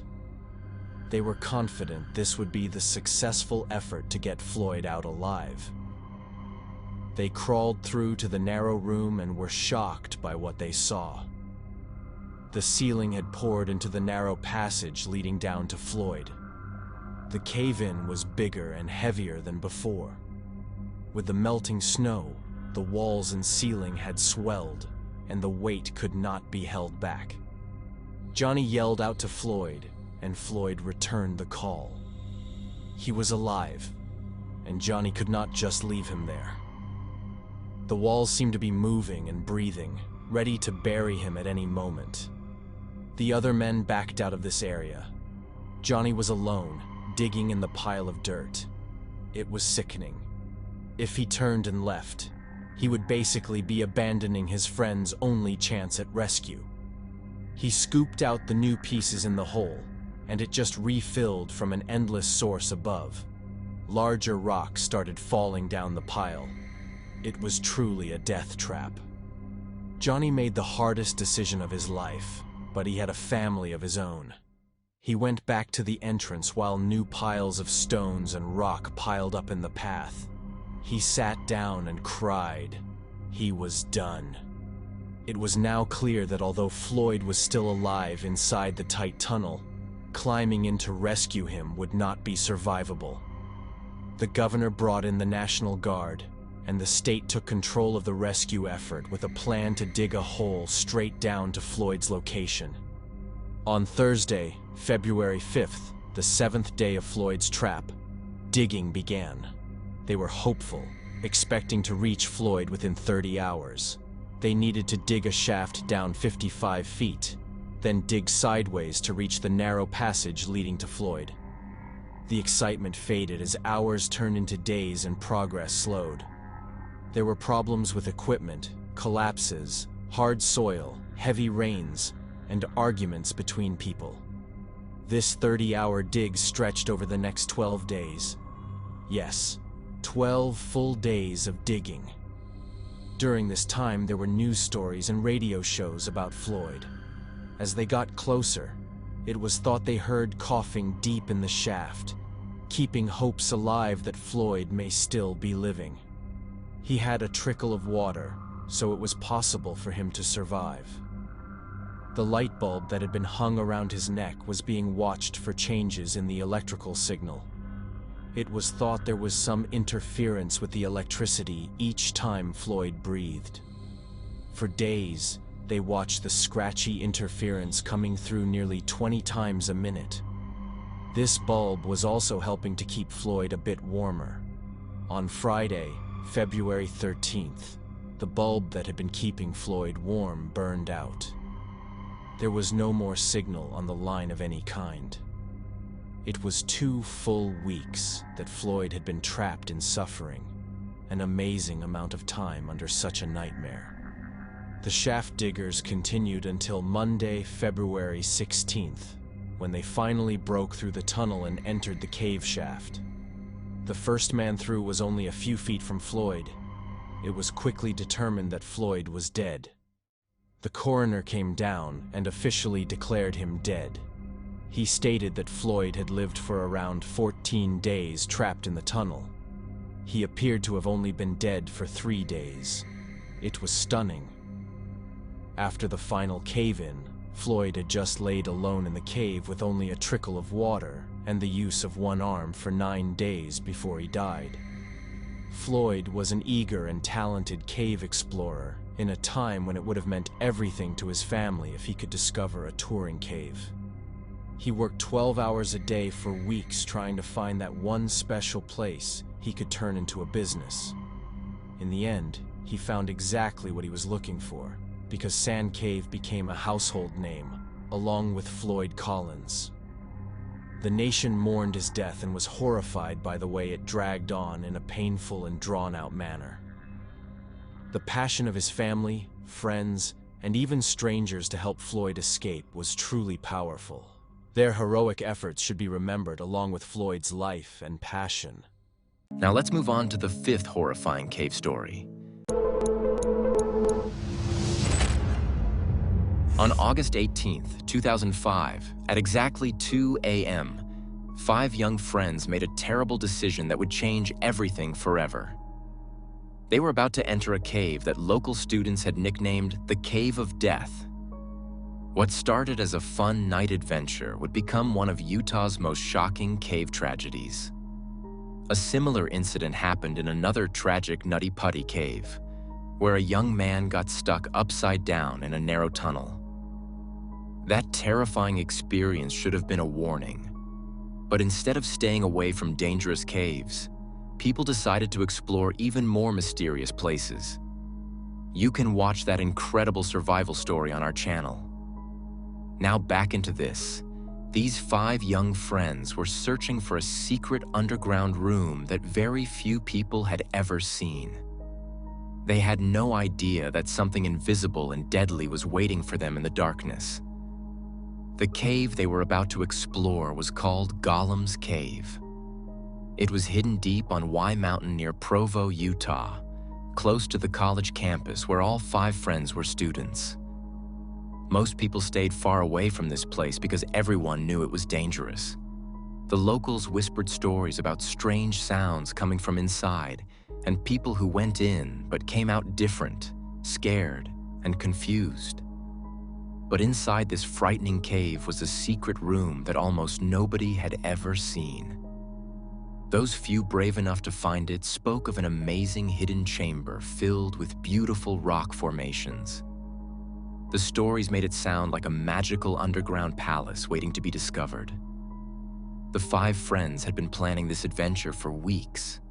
They had studied maps, gathered equipment, and talked about nothing else. Tonight was finally the night they would see the legendary secret room for themselves. Marcus was the group's experienced leader. Sarah had visited this cave once before. Jake loved dangerous adventures. Emma was known for being fearless, and Tommy was the youngest and most cautious of the group. While the others got excited about dangerous adventures, Tommy always thought about what could go wrong. Tonight, his gut was telling him to stay home, but he didn't want to disappoint his friends. The 5 friends finished their dinner quickly that Friday evening. They had chosen Friday night because none of them had classes the next day, which meant they could spend as much time as they wanted exploring without worrying about getting up early. Sarah told them detailed stories about the secret cave room. She described how there was a hidden underwater tunnel that led to the most amazing chamber she had ever seen. The walls were covered with beautiful rock formations that looked like frozen waterfalls and crystal chandeliers. She said the room was big enough for all of them to stand up and walk around comfortably. The others got more and more excited as she talked. They imagined themselves as brave explorers discovering hidden treasures deep underground. Only Tommy felt a cold knot of fear growing in his stomach. Something about Sarah's story didn't feel right to him. When he asked her specific questions about the underwater tunnel, her answers were vague and uncertain. Despite his worries, Tommy didn't want to be the one to ruin everyone's excitement. They decided to leave right away while they were all feeling brave and excited. Tommy finally made the decision that probably saved his life. He told them he would drive them to the cave and wait outside while the other 4 went in to explore. He said he would be their safety person, ready to call for help if anything went wrong. His friends were disappointed that he wouldn't be coming with them on the full adventure, but they understood. They gathered their equipment quickly. Marcus brought a powerful waterproof flashlight and extra batteries. Emma packed some snacks and water bottles. Jake brought a rope in case they needed help through difficult spots. Sarah brought a backup flashlight and dry clothes to change into after getting wet in the underwater tunnel. The drive to Y Mountain took them along dark, winding roads that twisted up into the hills. At exactly midnight, they reached a small dirt parking area hidden in the forest. They had to park far from the cave entrance because the mountain roads didn't go all the way up. When they turned off the car engine, the silence was immediate and complete. Then slowly, they began to hear the sounds of the mountain forest at night. Marcus turned on his flashlight, and the bright beam cut through the darkness. But somehow, the light only made the shadows look darker and more threatening. They started walking up the steep, rocky trail that would take them to the cave entrance. The path was much harder to follow in the dark than any of them had expected. Loose rocks rolled under their feet, making them slip and stumble. After 30 minutes of difficult hiking, they finally reached the area where the cave entrance should be located.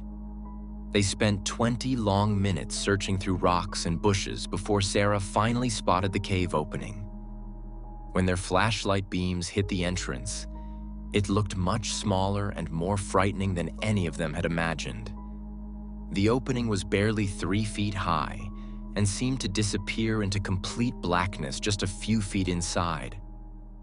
The sound of running water echoed up from deep inside the cave, creating an eerie, hollow noise that made them all feel uneasy. The cave entrance looked exactly like a large storm drain cut into the side of the mountain.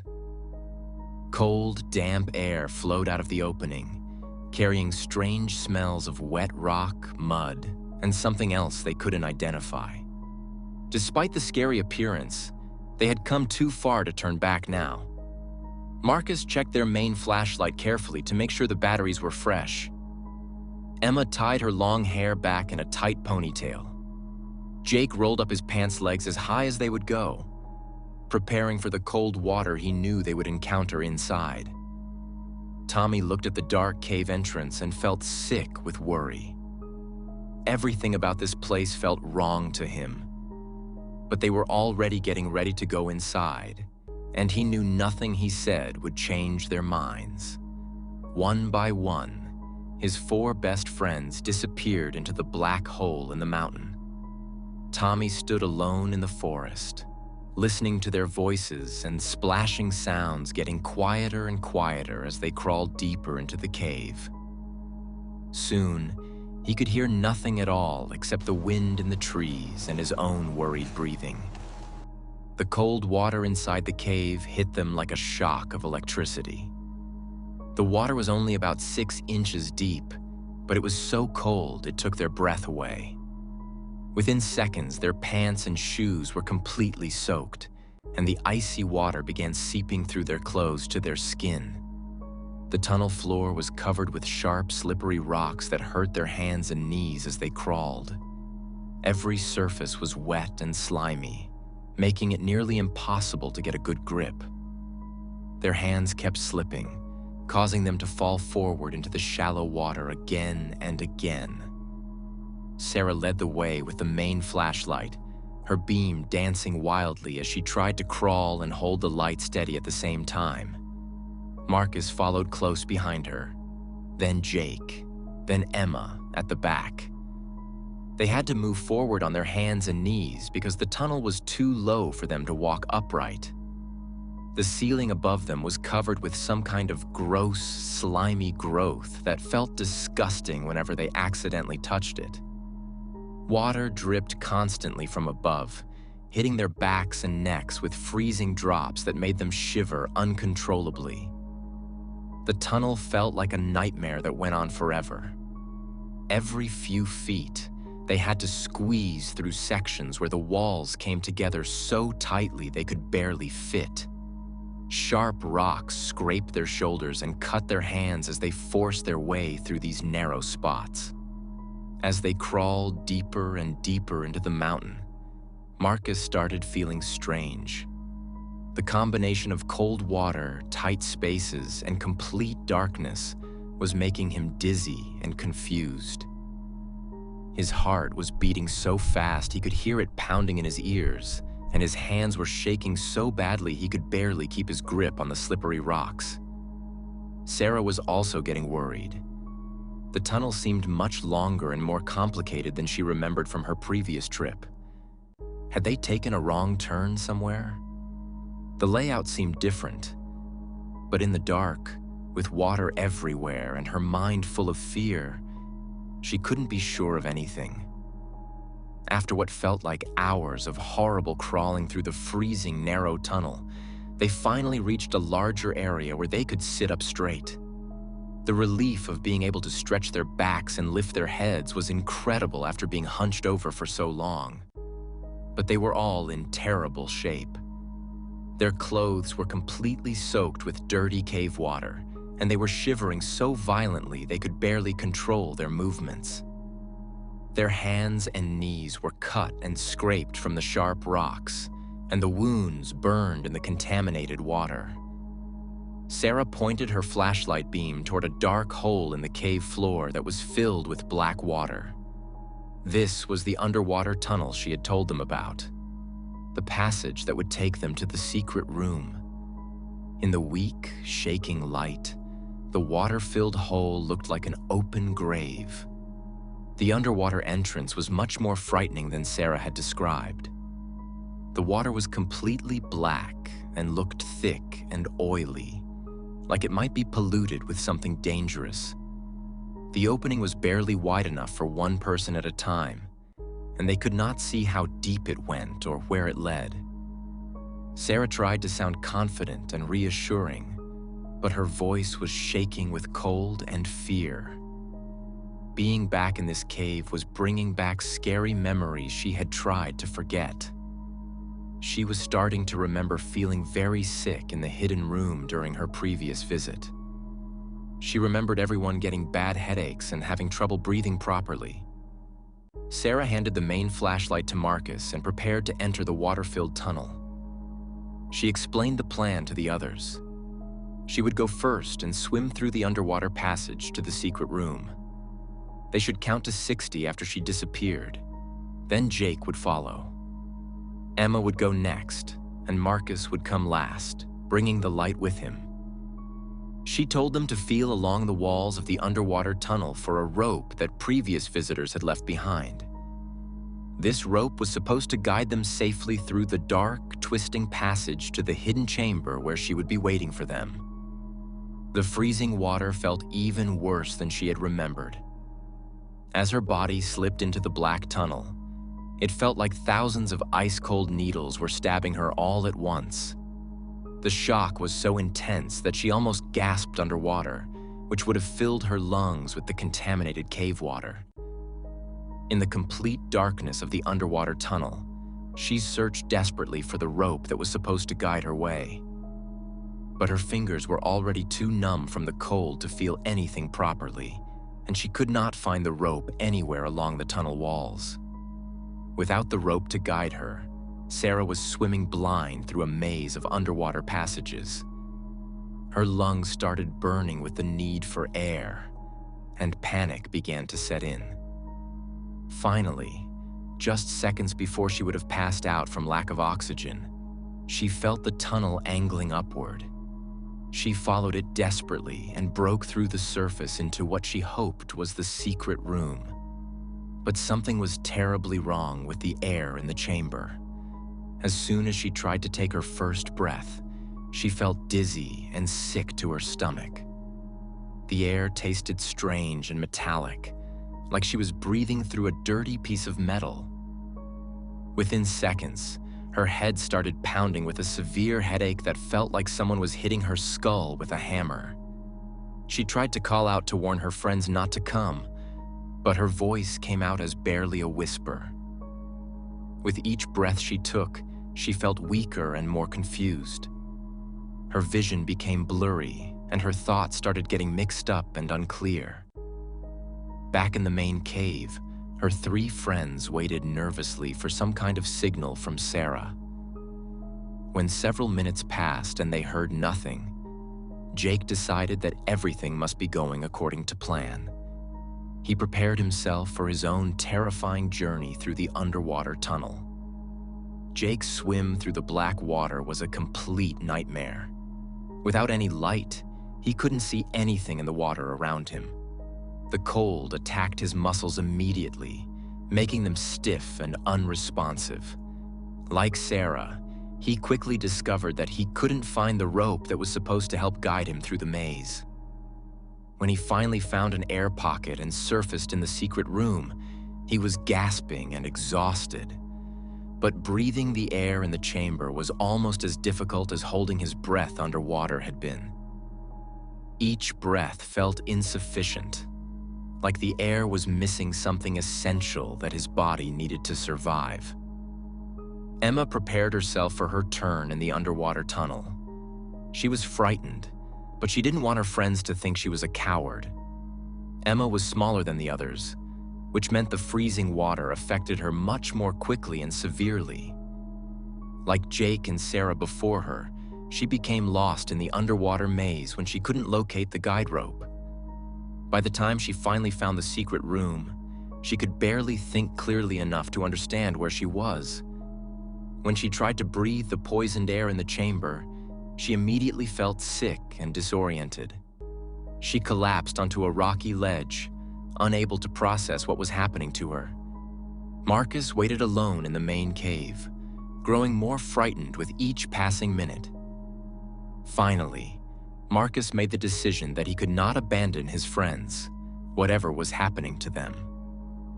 When he reached the secret room, he found his three friends in serious distress. Sarah was sitting against a wall with her head hanging down, struggling to breathe normally. Jake was lying motionless on a stone ledge, barely conscious. Emma appeared to be unconscious, slumped over on the rocks. What none of them understood was that they were being slowly poisoned by an invisible killer. Previous visitors to this sealed underground room had gradually used up most of the oxygen and replaced it with deadly carbon dioxide. Candles that other people had burned in the chamber had made the problem even worse by consuming more oxygen and producing more poisonous gases. The air in the room now contained dangerously low levels of oxygen and dangerously high levels of carbon dioxide. This invisible poison was shutting down their body's most basic functions, affecting their breathing, thinking, and muscle control. One by one, they began losing consciousness as their brains were deprived of the oxygen they needed to function. When Sarah tried to escape back through the underwater tunnel to get help, her weakened body could no longer perform the simple task of swimming 15 feet through water. Sarah made it halfway through the tunnel before her muscles gave out completely. She floated in the dark water, too weak to continue swimming but still alive. Jake followed, trying desperately to help her and to save himself. When he reached the narrow tunnel, he found Sarah blocking the passage, but she was still moving slightly. Jake tried to push past Sarah in the cramped space, but the tunnel was too narrow for two people. He became stuck next to her, but his heart was still beating and he was still breathing weakly. Emma came next, moving slowly because of the poisoned air. When she found both friends in the tunnel, she squeezed in with them. Marcus was the last to attempt escape. He was extremely weak, but he was still conscious and moving. When he found all three friends crowded into the narrow tunnel, he joined them in the confined space. Now all four friends were trapped together in the underwater passage, only 15 feet from safety, but too weak to complete the swim that would save their lives. Outside the cave, Tommy waited through the longest night of his life. Hours passed, and his friends had not returned. As dawn began to break over the mountain, Tommy's worry turned to panic. He knew his friends well enough to understand that they would never stay in a dangerous cave for this long without sending him some kind of message. Tommy ran down the mountain trail as fast as his legs would carry him, stumbling over rocks and branches in his desperate rush to reach a place where he could call for help. When Tommy finally connected with emergency services, he was breathing so hard he could barely speak. He managed to give them the location of the cave and explained that his four friends had been inside for more than 6 hours without any communication. The rescue teams loaded their trucks with specialized equipment designed for underground emergencies. They brought powerful lights, air pumps, diving gear, and medical supplies. When the rescue teams finally reached the cave site, they immediately began setting up their life-saving equipment. Their first priority was to pump fresh air into the cave system as quickly as possible. The rescuers also began pumping water out of the cave system to make it easier to navigate the tunnels. As fresh air flowed into the cave and water levels dropped, the rescue team prepared to enter the dangerous tunnels themselves. They wore full diving gear with independent air supplies and powerful waterproof lights. The first rescuer to enter the underwater tunnel immediately saw a person floating in the water ahead. Working quickly, the rescuer reached the first victim and checked for signs of life. It was Sarah, floating motionless in the cold water. Moving deeper into the narrow tunnel, the rescue team found Jake, Emma, and Marcus, all crowded together in the confined space. All four friends were found together in the underwater tunnel, just 15 feet from the safety of the main cave. They had been so close to escaping, but the invisible poison in the air had weakened them too much to complete the simple swim that would have saved their lives. When the last body was finally brought out of the cave, Tommy collapsed with grief. The rescue experts explained the tragic science behind what had killed Tommy's friends. The secret room had become a death trap because of the actions of previous visitors over many months and years. Each group of people who had visited the sealed chamber had used up a little more of the life-giving oxygen and added a little more deadly carbon dioxide to the air. The poisonous gas was heavier than normal air, so it settled into the lowest areas of the cave system like an invisible pool of death. When people breathe air that contains too little oxygen and too much carbon dioxide, their bodies begin shutting down within minutes. They become confused, weak, and unable to think clearly.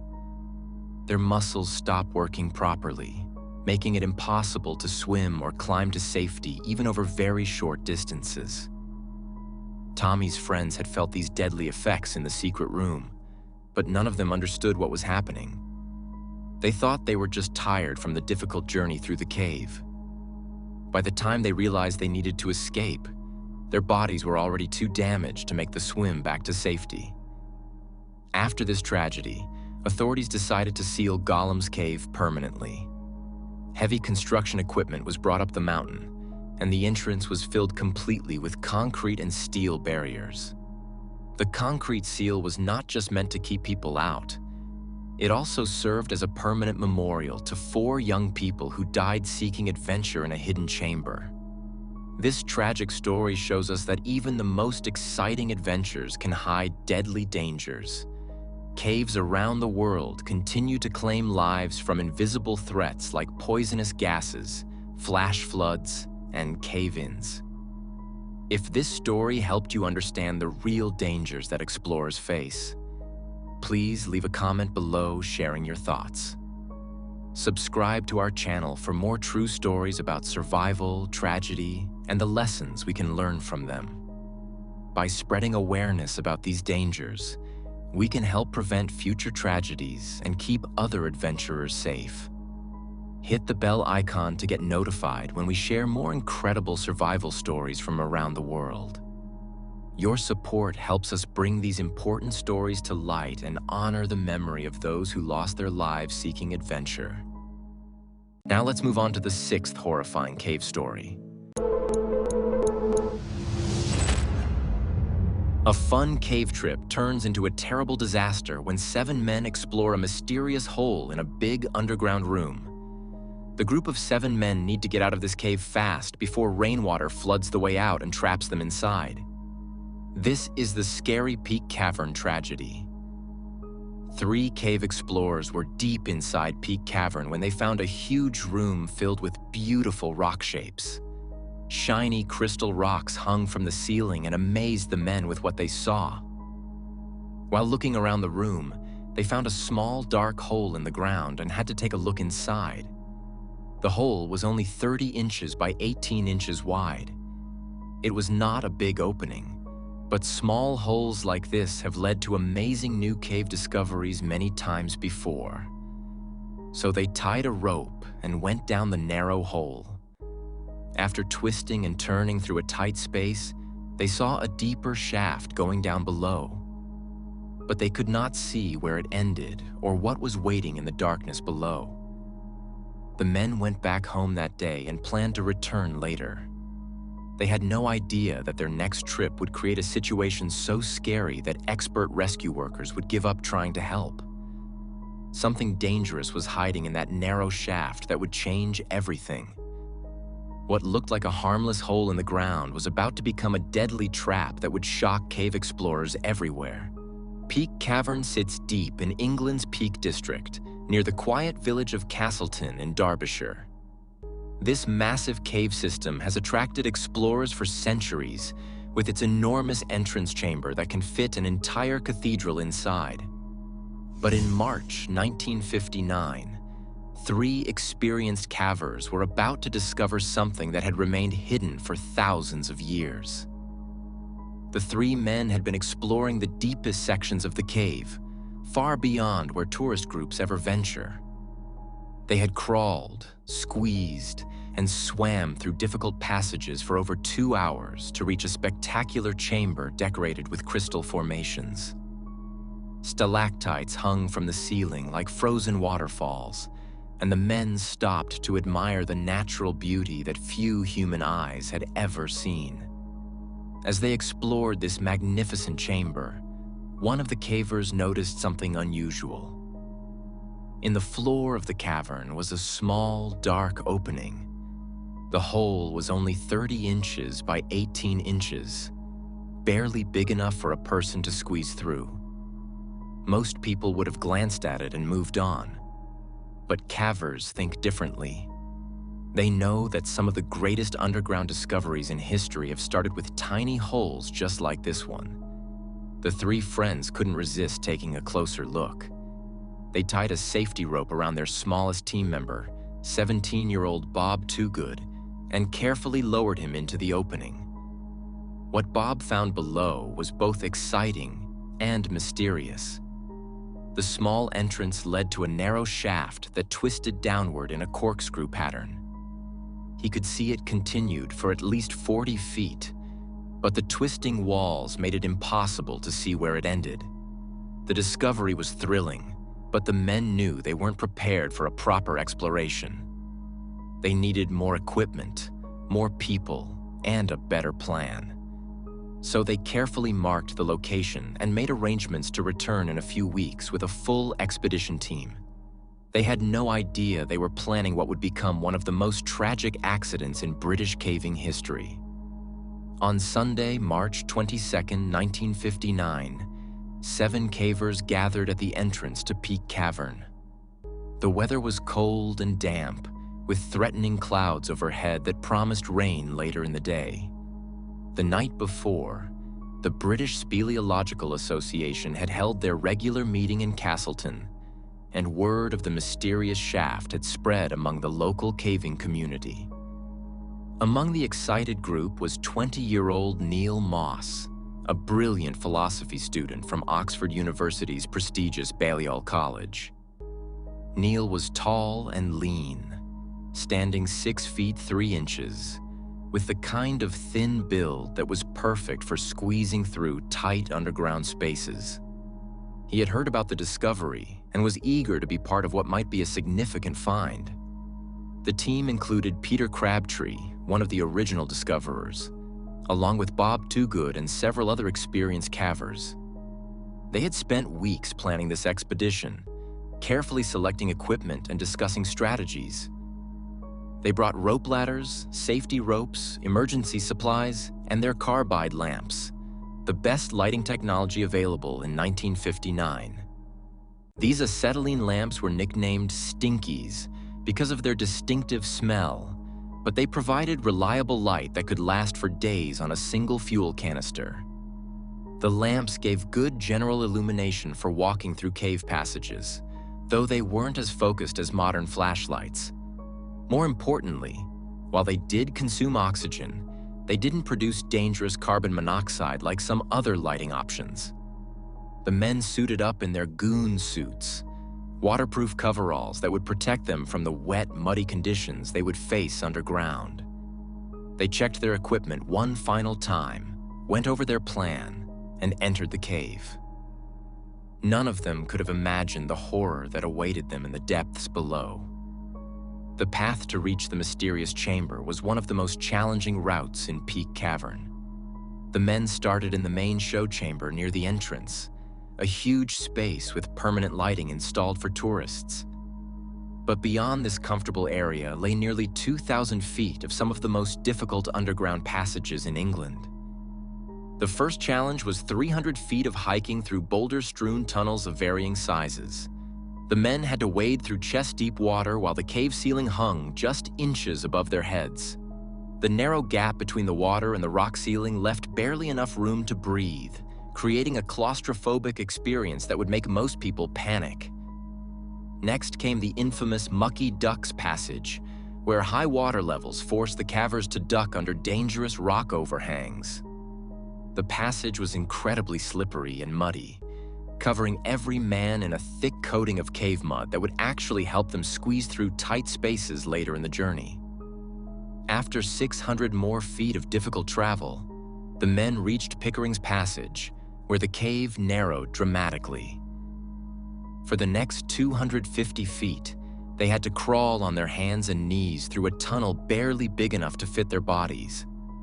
The walls pressed in from all sides, and loose rocks and mud made every movement treacherous. Halfway through this crawling section was the notorious eye hole, a constriction so tight that cavers had to trust there would be room to turn around somewhere ahead. The thick mud covering their bodies helped them slide through the opening, but it also made it nearly impossible to find good handholds or footing. Whoever had first squeezed through this space must have been incredibly brave or incredibly foolish. All 7 men made it through the eye hole and continued through the remaining passage until they reached the final obstacle, a deep, cold pool that had to be crossed by swimming. The water was shockingly cold, and the men had to pull themselves through while weighted down by their equipment and thick mud coating.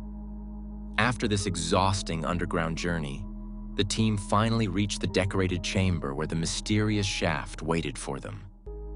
They were tired, muddy, and cold, but excited about what they might discover in the unexplored depths below. The plan seemed straightforward enough. The team would lower their rope ladder through the narrow opening and down into the shaft below. This would create a safe route for someone to climb down and explore whatever lay at the bottom. Bob Toogood, who had made the original reconnaissance trip, was prepared to go down again. But as the men gathered their equipment and peered into the dark hole, Neil Moss stepped forward with a different suggestion. His tall, thin frame might be better suited for the job of pushing the bulky rope ladder through the tight corkscrew section they knew existed below. It seemed logical. Neil's height and reach could help position the 75-foot ladder properly in the lower shaft. Bob secured the rope ladder to a strong point near the opening and prepared to follow Neil down. The initial descent was tight but manageable. Neil squeezed through the opening and began working his way down the narrow passage. Behind him, Bob waited for the signal that the ladder was properly positioned. As Neil reached the corkscrew section, the passage became much more challenging. He had to twist his body in uncomfortable ways, turning his shoulders in one direction while rotating his hips the other way. Every movement had to be careful and deliberate. One wrong twist could wedge him permanently in the narrow space. Neil could see his feet and legs emerging from the corkscrew into what appeared to be a larger shaft below. There was a small amount of clearance above his head, just enough for him to lean forward and peer down between his legs to see where he was heading. What he saw was both exciting and terrifying. The shaft continued much deeper than they had expected, disappearing into darkness far below.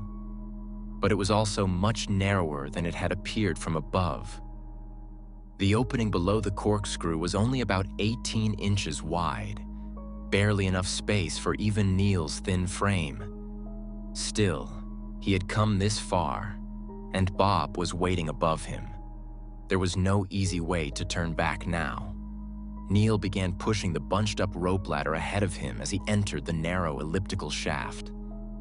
The mass of rope and metal rungs was difficult to maneuver in such a confined space, and it kept getting caught on the rough walls. Neil used his feet to kick the ladder free from snags while maintaining his grip with one hand and feeling along the walls with the other. As he worked his way deeper into the shaft, Neil encountered an unexpected obstacle. A loose boulder was partially blocking the passage ahead. In the cramped confines of the narrow hole, Neil couldn't simply reach down and move the rock out of the way. He needed to find a better position. Feeling around the walls, Neil discovered a small alcove or indentation in the rock. He carefully maneuvered his body into this tiny space, which gave him just enough room to bend down and work on moving the boulder. The effort was exhausting after the long journey to reach this point, and the uncomfortable position made it even harder. Neil managed to dislodge the boulder, but his success created an even bigger problem. The rock tumbled away from him and wedged itself in the shaft below, taking the tangled rope ladder with it. The ladder was now pinned against the wall of the shaft, twisted into an impossible position. When Neil tried to climb back up, he found himself in serious trouble. The boulder and ladder were blocking his path, and the narrow shaft gave him no room to maneuver. His broad shoulders, which had barely fit through the elliptical opening on the way down, were now wedged against the walls. Every attempt to push upward only wedged him tighter. After several minutes of struggling, Neil called up to his teammates with words that would haunt them forever. "I'm stuck. I can't move an inch." The excitement of discovery had instantly transformed into a life-threatening emergency. Bob Toogood immediately tried to reach Neil by climbing down through the corkscrew section. But when he peered into the lower shaft, he could only see the top of Neil's helmet far below. It was clear that Neil was trapped in the narrowest part of the passage, and getting him out would require help from the surface. Bob climbed back up and gathered the rest of the team. Together, they tried to pull Neil up using the rope ladder as a lifeline. At first, they felt some movement. Neil seemed to rise a foot or two. But then the ladder became taut and wouldn't budge any further. The boulder below had created such a tight jam that no amount of pulling could free the equipment. Worse yet, the partial movement had actually made Neil's situation more dangerous. He was now wedged even tighter in the narrow shaft, with his feet dangling uselessly above a ladder rung he couldn't reach. The smooth walls of the passage gave him no way to gain leverage or help in his own rescue. The team tried everything they could think of. They attempted to lower additional ropes to Neil, hoping to loop them around his body and pull him up directly. But the safety ropes they had brought weren't designed for this kind of rescue. The sharp edges of the rock kept cutting through the rope, and each attempt ended in failure. After more than an hour of unsuccessful rescue attempts, the men realized they needed outside help. Bob Toogood volunteered to make the dangerous journey back to the surface alone, leaving the others to continue working on freeing Neil. Bob's solo trip to the surface was a nightmare of mud, water, and tight squeezes. He had to navigate every challenging passage they had overcome as a team, but now he was alone, exhausted and racing against time. The eye hole, the Mucky Duck's passage, the underwater sections. Every obstacle seemed twice as difficult when he was worried about Neil trapped below. When Bob finally reached the surface after 2 grueling hours, he immediately contacted local farmers and called the police. Word spread quickly through the small caving community, and soon cavers from across the region were dropping everything to come help with the rescue. Bob collected strong nylon rope from nearby Whiteleaf Farm and began the exhausting journey back underground. Carrying hundreds of feet of heavy rope through the tight passages was incredibly difficult, but he pushed himself to move as quickly as possible. Every minute counted. Meanwhile, underground, the situation was becoming more desperate. Neil had been trapped in the narrow shaft for several hours, and his teammates could hear the exhaustion and fear in his voice. They continued trying different rescue techniques, but nothing was working. The space was simply too narrow and the angle too awkward. When Bob returned with the new rope, the team hoped they finally had what they needed to pull Neil free. Bob was small enough to squeeze down close to where Neil was trapped, and his job was to get a rescue rope properly positioned around Neil's body. But as Bob descended into the lower shaft, something terrifying happened. He began to feel dizzy and weak. His vision started to blur, and he had trouble thinking clearly. Within minutes, he was struggling to stay conscious and had to be pulled back to safety immediately. The rescue team had discovered something that made Neil's situation infinitely worse. The narrow shaft was filling with carbon dioxide from Neil's own breathing. In the confined space, his exhaled breath had nowhere to go and was building up around his head like a deadly invisible cloud. Ron Peters, a small, compact caver who stood only 5 feet tall, volunteered to try reaching Neil by going down head first. The idea was that his smaller size and different angle might allow him to get close enough to position a rescue rope. But within minutes of reaching Neil's position, Peters also began to feel the effects of carbon dioxide poisoning. He managed to call for help before losing consciousness and had to be pulled up quickly. The discovery sent shockwaves through the rescue team. Not only was Neil physically trapped in an impossible position, but the air around him was becoming toxic to anyone who tried to help. Several more rescuers attempted to reach him, but each one was overcome by the deadly gas and had to be pulled to safety. The team immediately sent word to the surface requesting oxygen tanks and emergency medical equipment. Time after time they tried, only to find that courage was not enough. And still Neil was breathing. Perhaps the oxygen cylinders would keep him alive and give the rescuers time to make new attempts. Hospital workers responded by sending dozens of oxygen cylinders, which had to be carried through all the same difficult passages the original team had navigated. Volunteers formed human chains to pass the heavy tanks through underwater sections, tight crawls, and muddy squeezes. The rain that had been threatening all day finally began to fall, making the already dangerous cave passages even more treacherous. Water levels in the flooded sections were rising, and the mud was becoming deeper and more slippery. Each trip to carry equipment took longer and became more dangerous. When the oxygen equipment finally reached Neil's location, rescuers fed a tube down the narrow shaft and began pumping fresh air toward him. The hope was that this would clear the carbon dioxide and allow both Neil and potential rescuers to breathe safely. But the physics of the situation worked against them. The narrow shaft acted like a chimney with the heavy carbon dioxide. The tragic story of Neil Moss reminds us how quickly adventure can turn deadly and why we must learn from these heartbreaking incidents. What are your thoughts on this cave disaster? Could it have been prevented with today's technology? Share this story with others and subscribe to stay informed about more tragic incidents that changed safety forever. Now let's move on to the 7th horrifying cave story. When rushing water begins filling an underground cave system, every second becomes a fight for survival. 11 students and their teacher found themselves trapped deep beneath the earth, with rising water blocking their only way out. What started as an exciting school adventure would become a race against time, where split-second decisions meant the difference between life and death. The autumn morning felt perfect for outdoor adventures. Students from Tadcaster Grammar School had arrived at their week-long educational camp at Bewerley Park Outdoor Education Centre in North Yorkshire.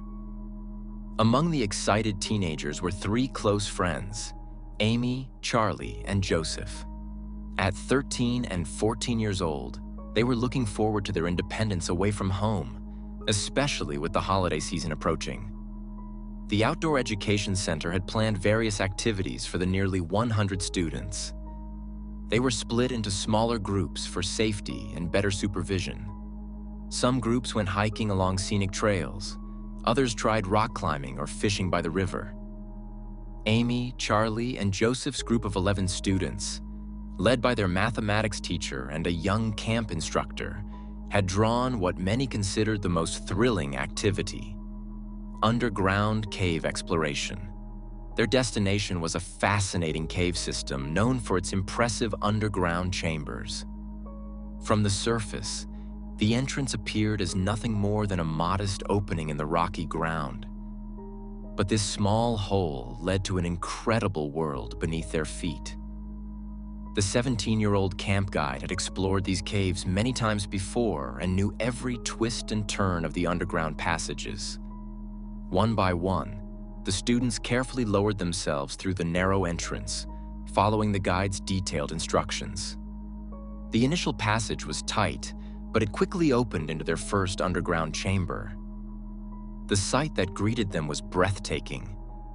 A massive room with a ceiling that soared 50 feet above their heads. Ancient stone formations hung like frozen waterfalls from the ceiling, and the space was nearly the size of a football field. The students were amazed by this hidden world. A few inches of water covered the rocky floor, but their waterproof boots kept them comfortable as they splashed through the shallow pools. Their headlamps cast dancing shadows on the cave walls, creating an almost magical atmosphere. What had seemed scary from above ground now felt like the adventure of a lifetime. Amy marveled at the ancient limestone formations that had taken thousands of years to form. She ran her fingers along the smooth, cold walls, feeling the history beneath her touch. Charlie was fascinated by the echo effects. Every whisper seemed to bounce endlessly through the chamber.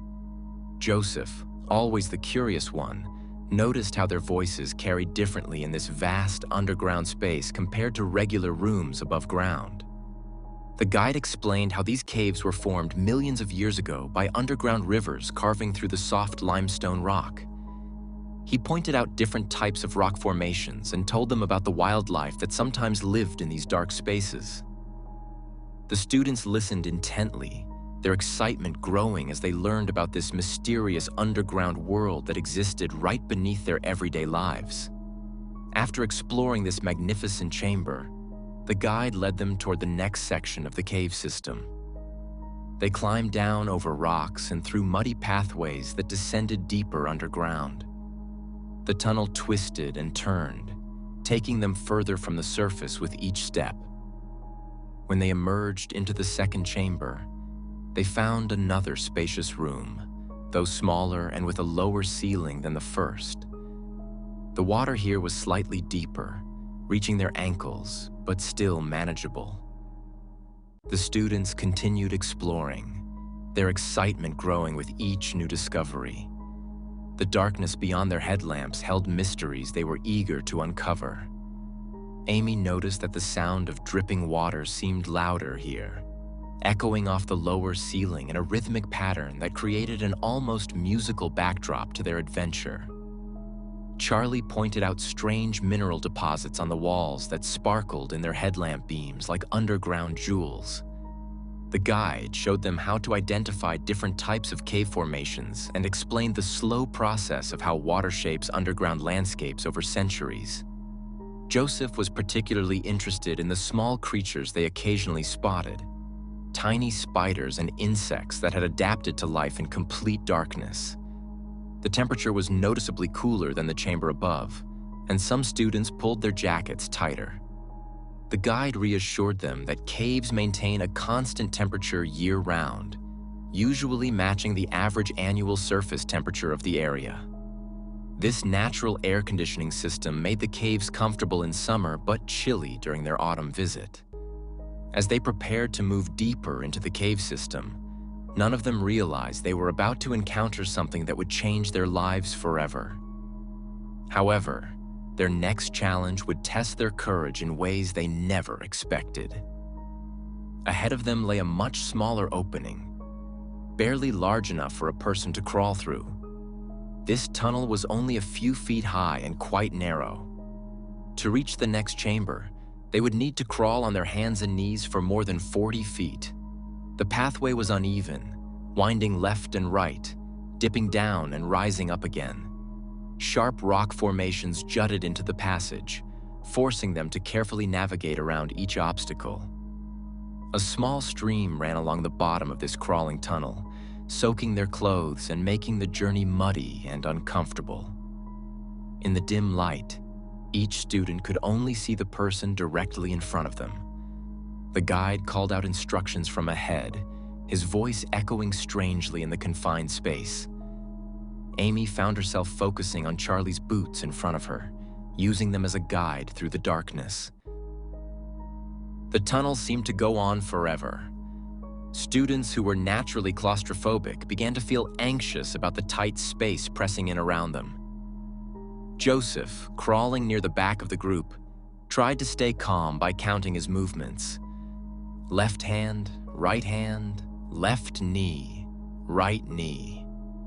The repetitive motion helped distract him from the uncomfortable feeling of being so far underground with solid rock just inches above his head. Some sections required them to squeeze through spaces barely wide enough for their shoulders. Other parts dipped so low they had to lie flat on their stomachs and pull themselves forward using their elbows. The cold water soaked through their clothes, and several students began shivering from both the temperature and nervous energy. Despite their nervousness about the tight space and poor visibility, there was also a sense of excitement about conquering this challenge together.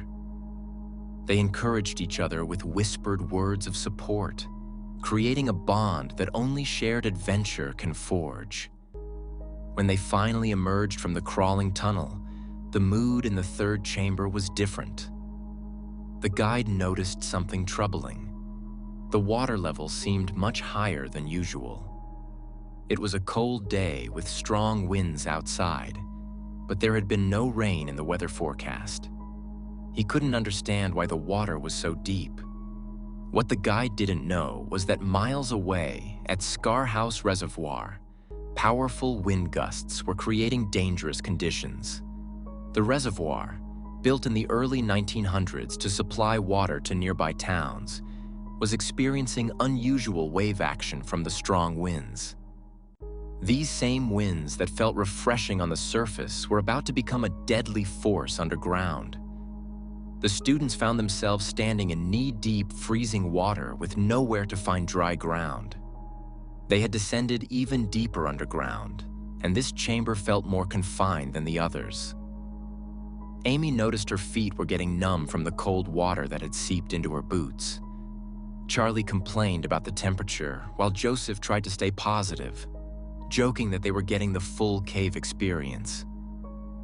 At first, the constant movement of 11 people made it difficult to notice what was happening.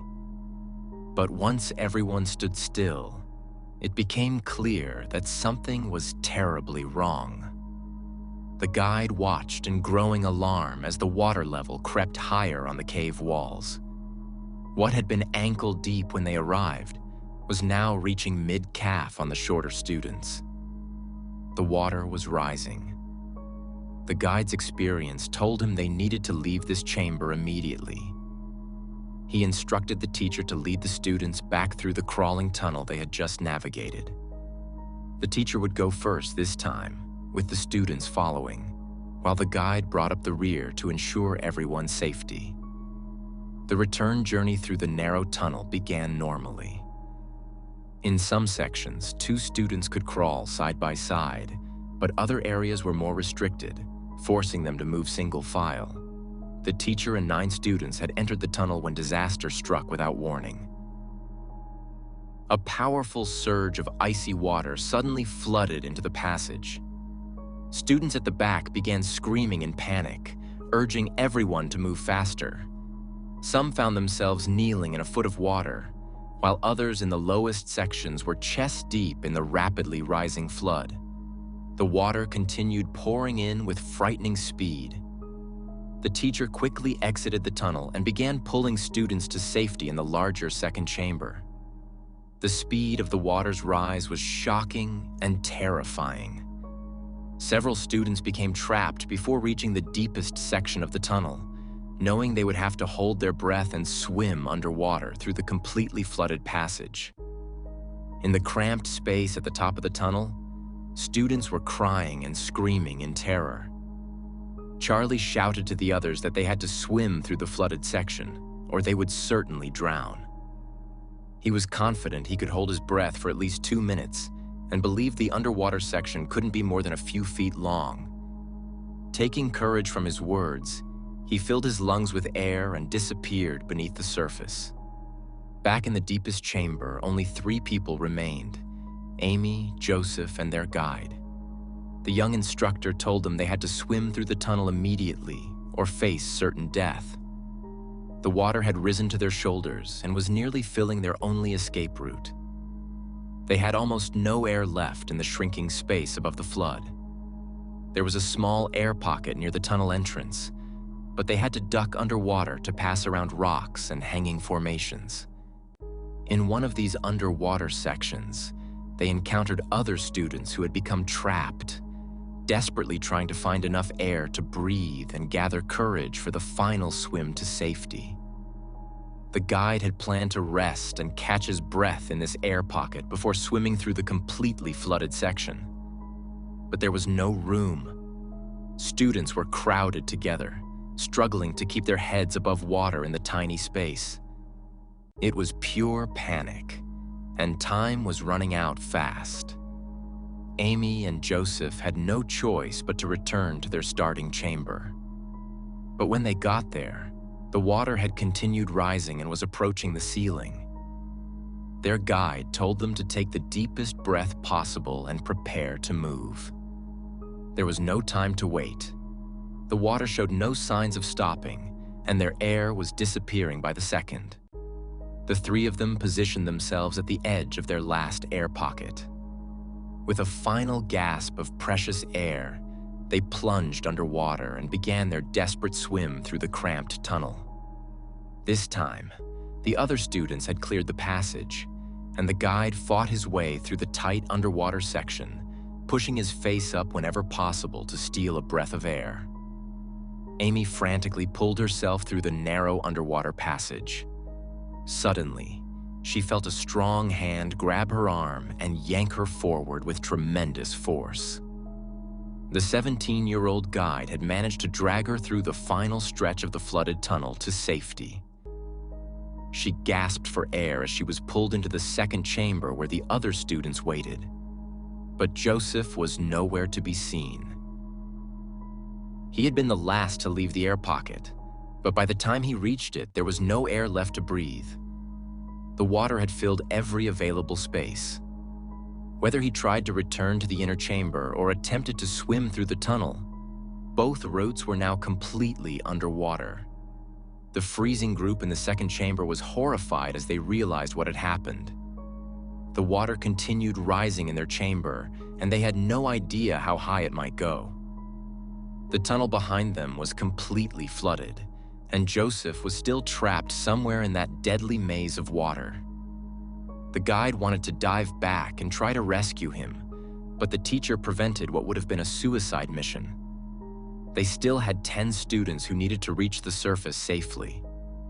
With heavy hearts and the terrible knowledge that time had run out for their friend, the guide and teacher led the traumatized group back toward the surface.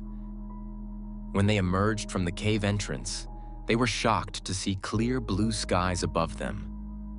There wasn't a single drop of rain anywhere. How could the cave have flooded so catastrophically on such a clear day? The answer lay in a terrifying coincidence that no one could have predicted. Strong winds that day had created significant overflow at a reservoir located above the cave system, causing serious flooding of the caves in the valley below. Thousands of gallons of water had surged from the reservoir down into the river and directly into the underground cave system. In just 1 hour, the river had risen 4 feet. Normally, this excess water would slowly trickle through the cave system and drain into the groundwater below. But the massive quantity of water from the wind-driven reservoir overflow had overwhelmed the cave's natural drainage capacity. The entire underground system had filled like a bathtub in a matter of minutes. Emergency rescue teams arrived at the cave within 20 minutes of being alerted. By then, the deadly flood had already begun to recede. The water level had dropped back below knee height, and the rescue team was able to enter the tunnel system. In the final chamber, they discovered what everyone had feared. Michael had not survived the flood. What was supposed to be an incredible educational experience had become a nightmare that would haunt the survivors forever. The tragedy raised serious questions about outdoor education safety and the unpredictable dangers that can emerge in natural environments. Legal proceedings followed, with charges brought against the county council that operated the outdoor education center. However, they were eventually found not guilty because the flooding event was deemed unforeseeable and unprecedented. Experts testified that this type of rapid flooding was completely out of character for the cave system. The investigation revealed that even experienced cavers and safety experts could not have predicted this particular combination of weather conditions and reservoir overflow. Modern cave safety guidelines emphasize that cavers should stay out of a cave that is prone to flooding if there is threatening weather, and that caves can flood quickly. However, on this day, the threatening weather was not obvious from ground level.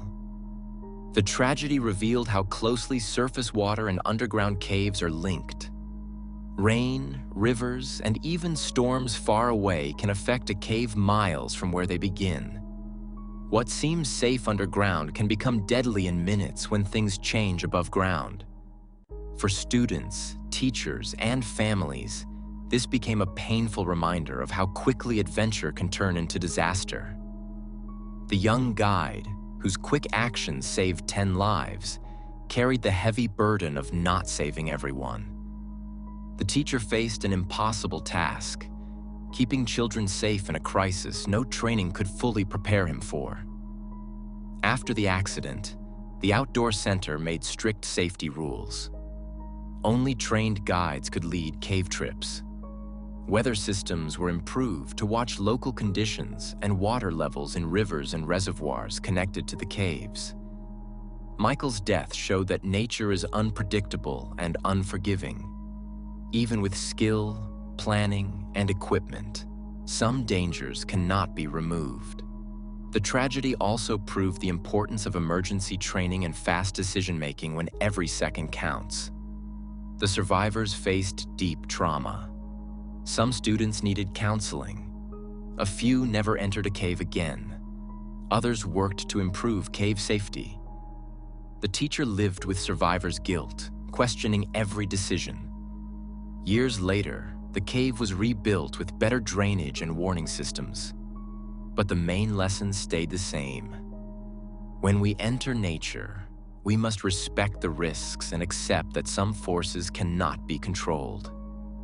This story remains both a tribute to a life lost too soon and a warning about the hidden dangers below the Earth's surface. If you want to learn more about safety awareness and recognizing potential threats in various situations, subscribe to our channel and share this important message with others so everyone can stay informed and protected. Now let's move on to the 8th horrifying cave story. 2 expert divers go into a cave that has been closed for 40 years. This cave was locked away because people died there before. What happens when Shane Thompson and Mike Young go deep into the dark water where no one has been for so long? Deep in the heart of New Mexico lies a natural wonder that draws visitors from around the world. The Santa Rosa Blue Hole appears as a perfect circle of crystal clear water, stretching down 80 feet into the earth. Fed by underground springs, this geological marvel maintains a constant temperature of 62 degrees year-round. The water is so clear that sunlight penetrates to the very bottom, creating an almost magical underwater landscape. For recreational divers and swimming enthusiasts, the Blue Hole represents paradise. Families come to swim in its refreshing waters during hot summer days. Diving instructors bring students here to practice their skills in the safe, controlled environment. The visibility is exceptional, making it an ideal training ground for new divers learning to navigate underwater. But beneath this peaceful surface lies a secret that most visitors never know exists. Hidden under the sandy floor at the bottom of the Blue Hole is an entrance to something far more sinister. A complex network of underwater caves stretches deep into the earth, creating a maze of narrow passages, tight restrictions, and dead ends that challenge even the most experienced cave divers. The history of these caves is written in tragedy. In March of 1976, 2 university students on a routine diving class decided to explore beyond their training limits. They entered the cave system during what should have been a simple practice dive. Hours passed as their instructor waited at the surface, growing increasingly worried. Search teams were called in, but the narrow, twisted passages made rescue efforts nearly impossible. It took weeks of dangerous searching before both bodies were finally recovered. The incident shocked the diving community and local authorities. The caves had claimed 2 lives, and officials decided that no one else should risk the same fate. The Army Corps of Engineers was called in to permanently seal the entrance. Tons of rocks and debris were dumped into the cave opening, and a heavy metal grate was installed to ensure no curious diver could ever enter again. For 4 decades, the caves remained sealed and forgotten. The Blue Hole continued to serve as a popular diving and swimming destination.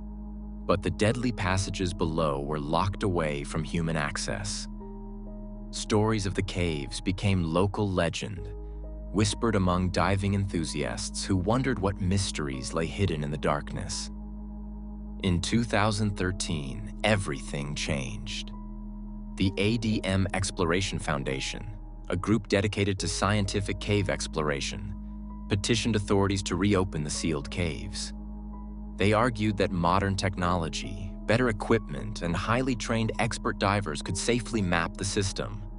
After years of legal processes and safety reviews, permission was finally granted. The excavation process alone took several years.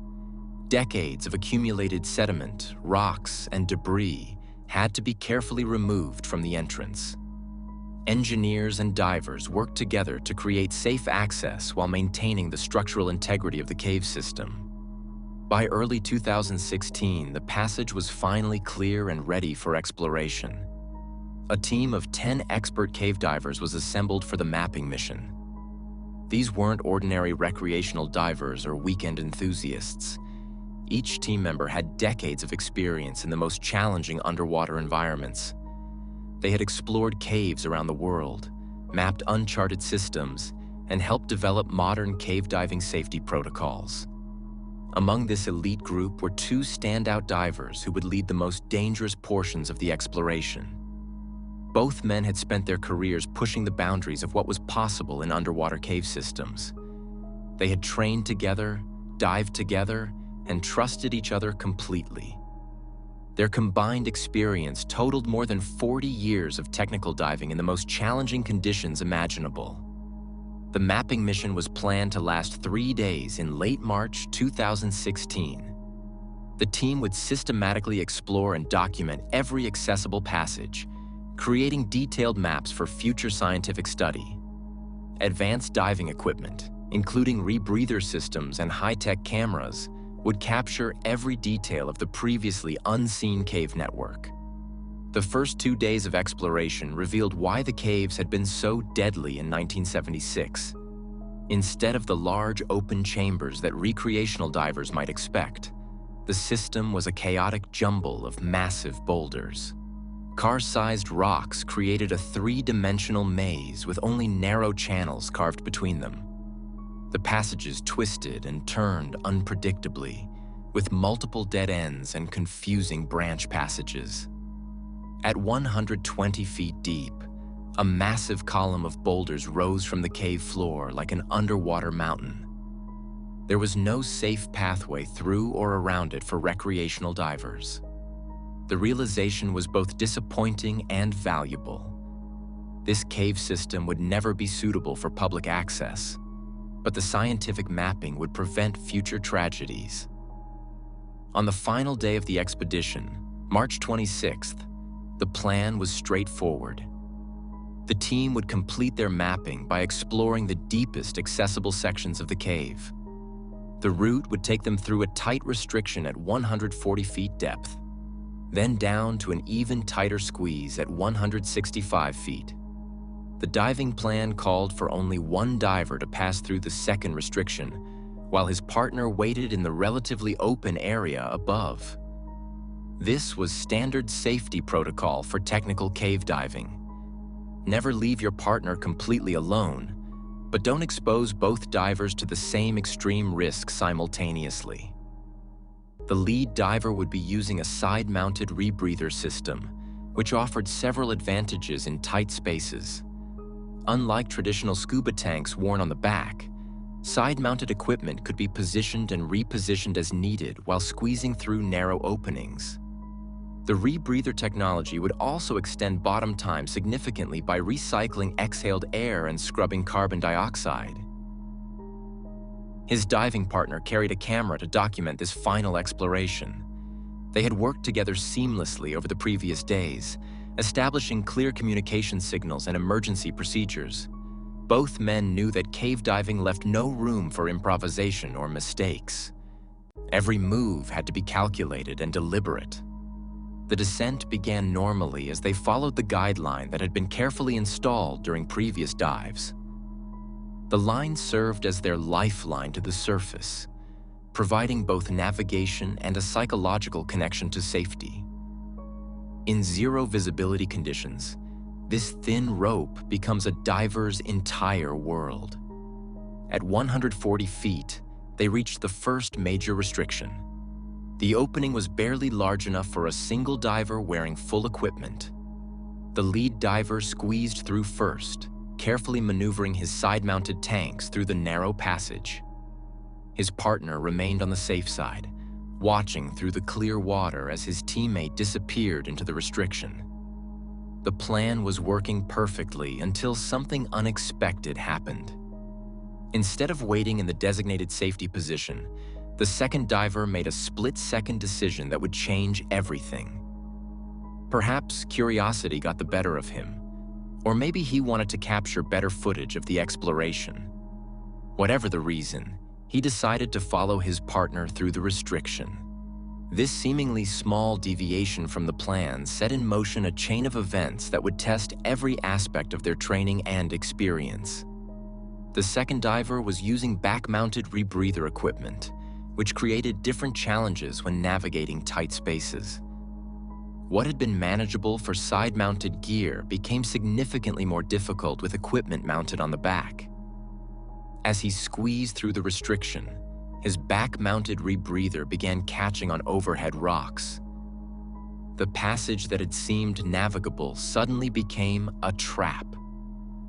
Each movement forward only wedged him more tightly between the unforgiving stone walls.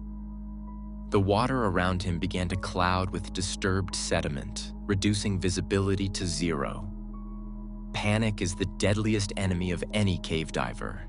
Years of training focus on maintaining calm, controlled breathing, and systematic problem-solving under stress. But the human body's survival instincts don't always listen to rational training. When trapped in a dark, narrow space deep underground, even experienced divers can fall victim to the overwhelming urge to escape at any cost. The trapped diver's breathing became rapid and shallow as claustrophobia set in. In a rebreather system, this creates a dangerous cycle. Fast breathing can overwhelm the carbon dioxide scrubbing system, potentially leading to toxic gas buildup. The equipment that was designed to keep him alive was now struggling to process his panicked breathing pattern. Meanwhile, his partner had continued deeper into the cave system, unaware that anything was wrong. He was following the established protocol, trusting that his teammate was safely positioned at the agreed-upon waiting point. It wasn't until he felt unusual movement on the guideline that he realized something had gone wrong. Cave diving communication relies heavily on rope signals and physical contact. In zero visibility conditions, a gentle tug on the guideline can convey important information between divers. But the signals the lead diver was feeling didn't match any of their established communications. The line was moving erratically, suggesting his partner was in distress. The decision to turn back and investigate meant abandoning his own planned exploration. But cave diving partnerships are built on absolute trust and mutual support. The lead diver began retracing his path through the narrow passages, following the guideline back toward where he expected to find his partner. What he discovered was far worse than he had imagined. His partner was wedged tightly in the restriction, no longer able to move forward or backward. The disturbed sediment had created a cloud of silt that made visual contact nearly impossible. Worse yet, the trapped diver was showing clear signs of panic, the one condition that kills more cave divers than any equipment failure or navigation error. The rescue attempt began immediately, but the narrow confines of the passage made it extremely difficult. There was barely room for one diver, let alone two people trying to work together to solve a complex problem. Every movement risked disturbing more sediment, further reducing the already limited visibility. The trapped diver's panic was escalating despite his partner's presence. His movements became more frantic and less coordinated. In his desperation to escape, he began making the situation worse by wedging himself even more tightly between the rocks. His back-mounted rebreather was now completely stuck, and his thrashing movements were causing damage to critical life support equipment. During the struggle to free his trapped partner, the lead diver experienced his own close call.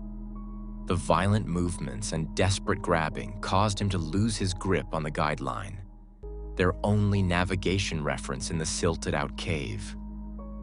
For several terrifying moments, he was completely disoriented in the maze of rocks, unable to see anything and unsure which direction led to safety. Through systematic searching and incredible luck, he managed to relocate the guideline and re-establish his connection to the outside world. But precious time had been lost, and his partner's condition was deteriorating rapidly. The trapped diver had now been struggling for many minutes, consuming his limited air supply at an alarming rate. A breakthrough seemed to come when the two divers managed to partially free the trapped equipment. Working together, they were able to adjust the position of the back-mounted rebreather just enough to allow limited movement. It appeared that the worst was over, and both divers would be able to make their way safely to the surface. But the ordeal was far from finished. As they attempted to navigate back through the cave system, the emotional and physical stress of the incident continued to take its toll. The previously calm, controlled dive had become a fight for survival, and the psychological impact was affecting both divers' decision-making abilities. The disturbed sediment throughout the cave created navigation challenges they hadn't faced during their planned exploration. Familiar passages now looked completely different in the cloudy water. Reference points that had been clearly visible during the descent were now hidden in the murky environment. Communication between the divers became increasingly difficult as stress levels remained high. The careful, methodical pace of technical cave diving was replaced by urgent movements and reactive decisions. Each new obstacle seemed to compound the problems they were already facing. The guideline, which should have provided clear direction to safety, became a source of additional confusion. In the chaos of the rescue attempt and subsequent navigation through silted passages, the line had become tangled and displaced from its original path. What should have been a straightforward exit was turning into another navigation puzzle. As they worked their way through successive restrictions, the psychological pressure continued to mount. Every narrow passage became a potential trap, every turn in the line a possible wrong direction. The confidence and systematic approach that had carried them safely through hundreds of previous dives was being tested by circumstances beyond their normal experience. The trapped diver, despite being freed from his initial predicament, was still showing signs of significant stress. His breathing remained elevated, and his movements lacked the smooth control that characterizes experienced technical divers. The rebreather system, which had been partially damaged during the entrapment, was struggling to keep up with his oxygen demands. In an attempt to ensure adequate air supply, he switched to his emergency bailout system, a traditional open-circuit scuba tank designed for exactly this type of emergency. This backup system provided a limited but reliable air source, free from the complexity and potential problems of the rebreather technology. However, the bailout system came with its own constraints.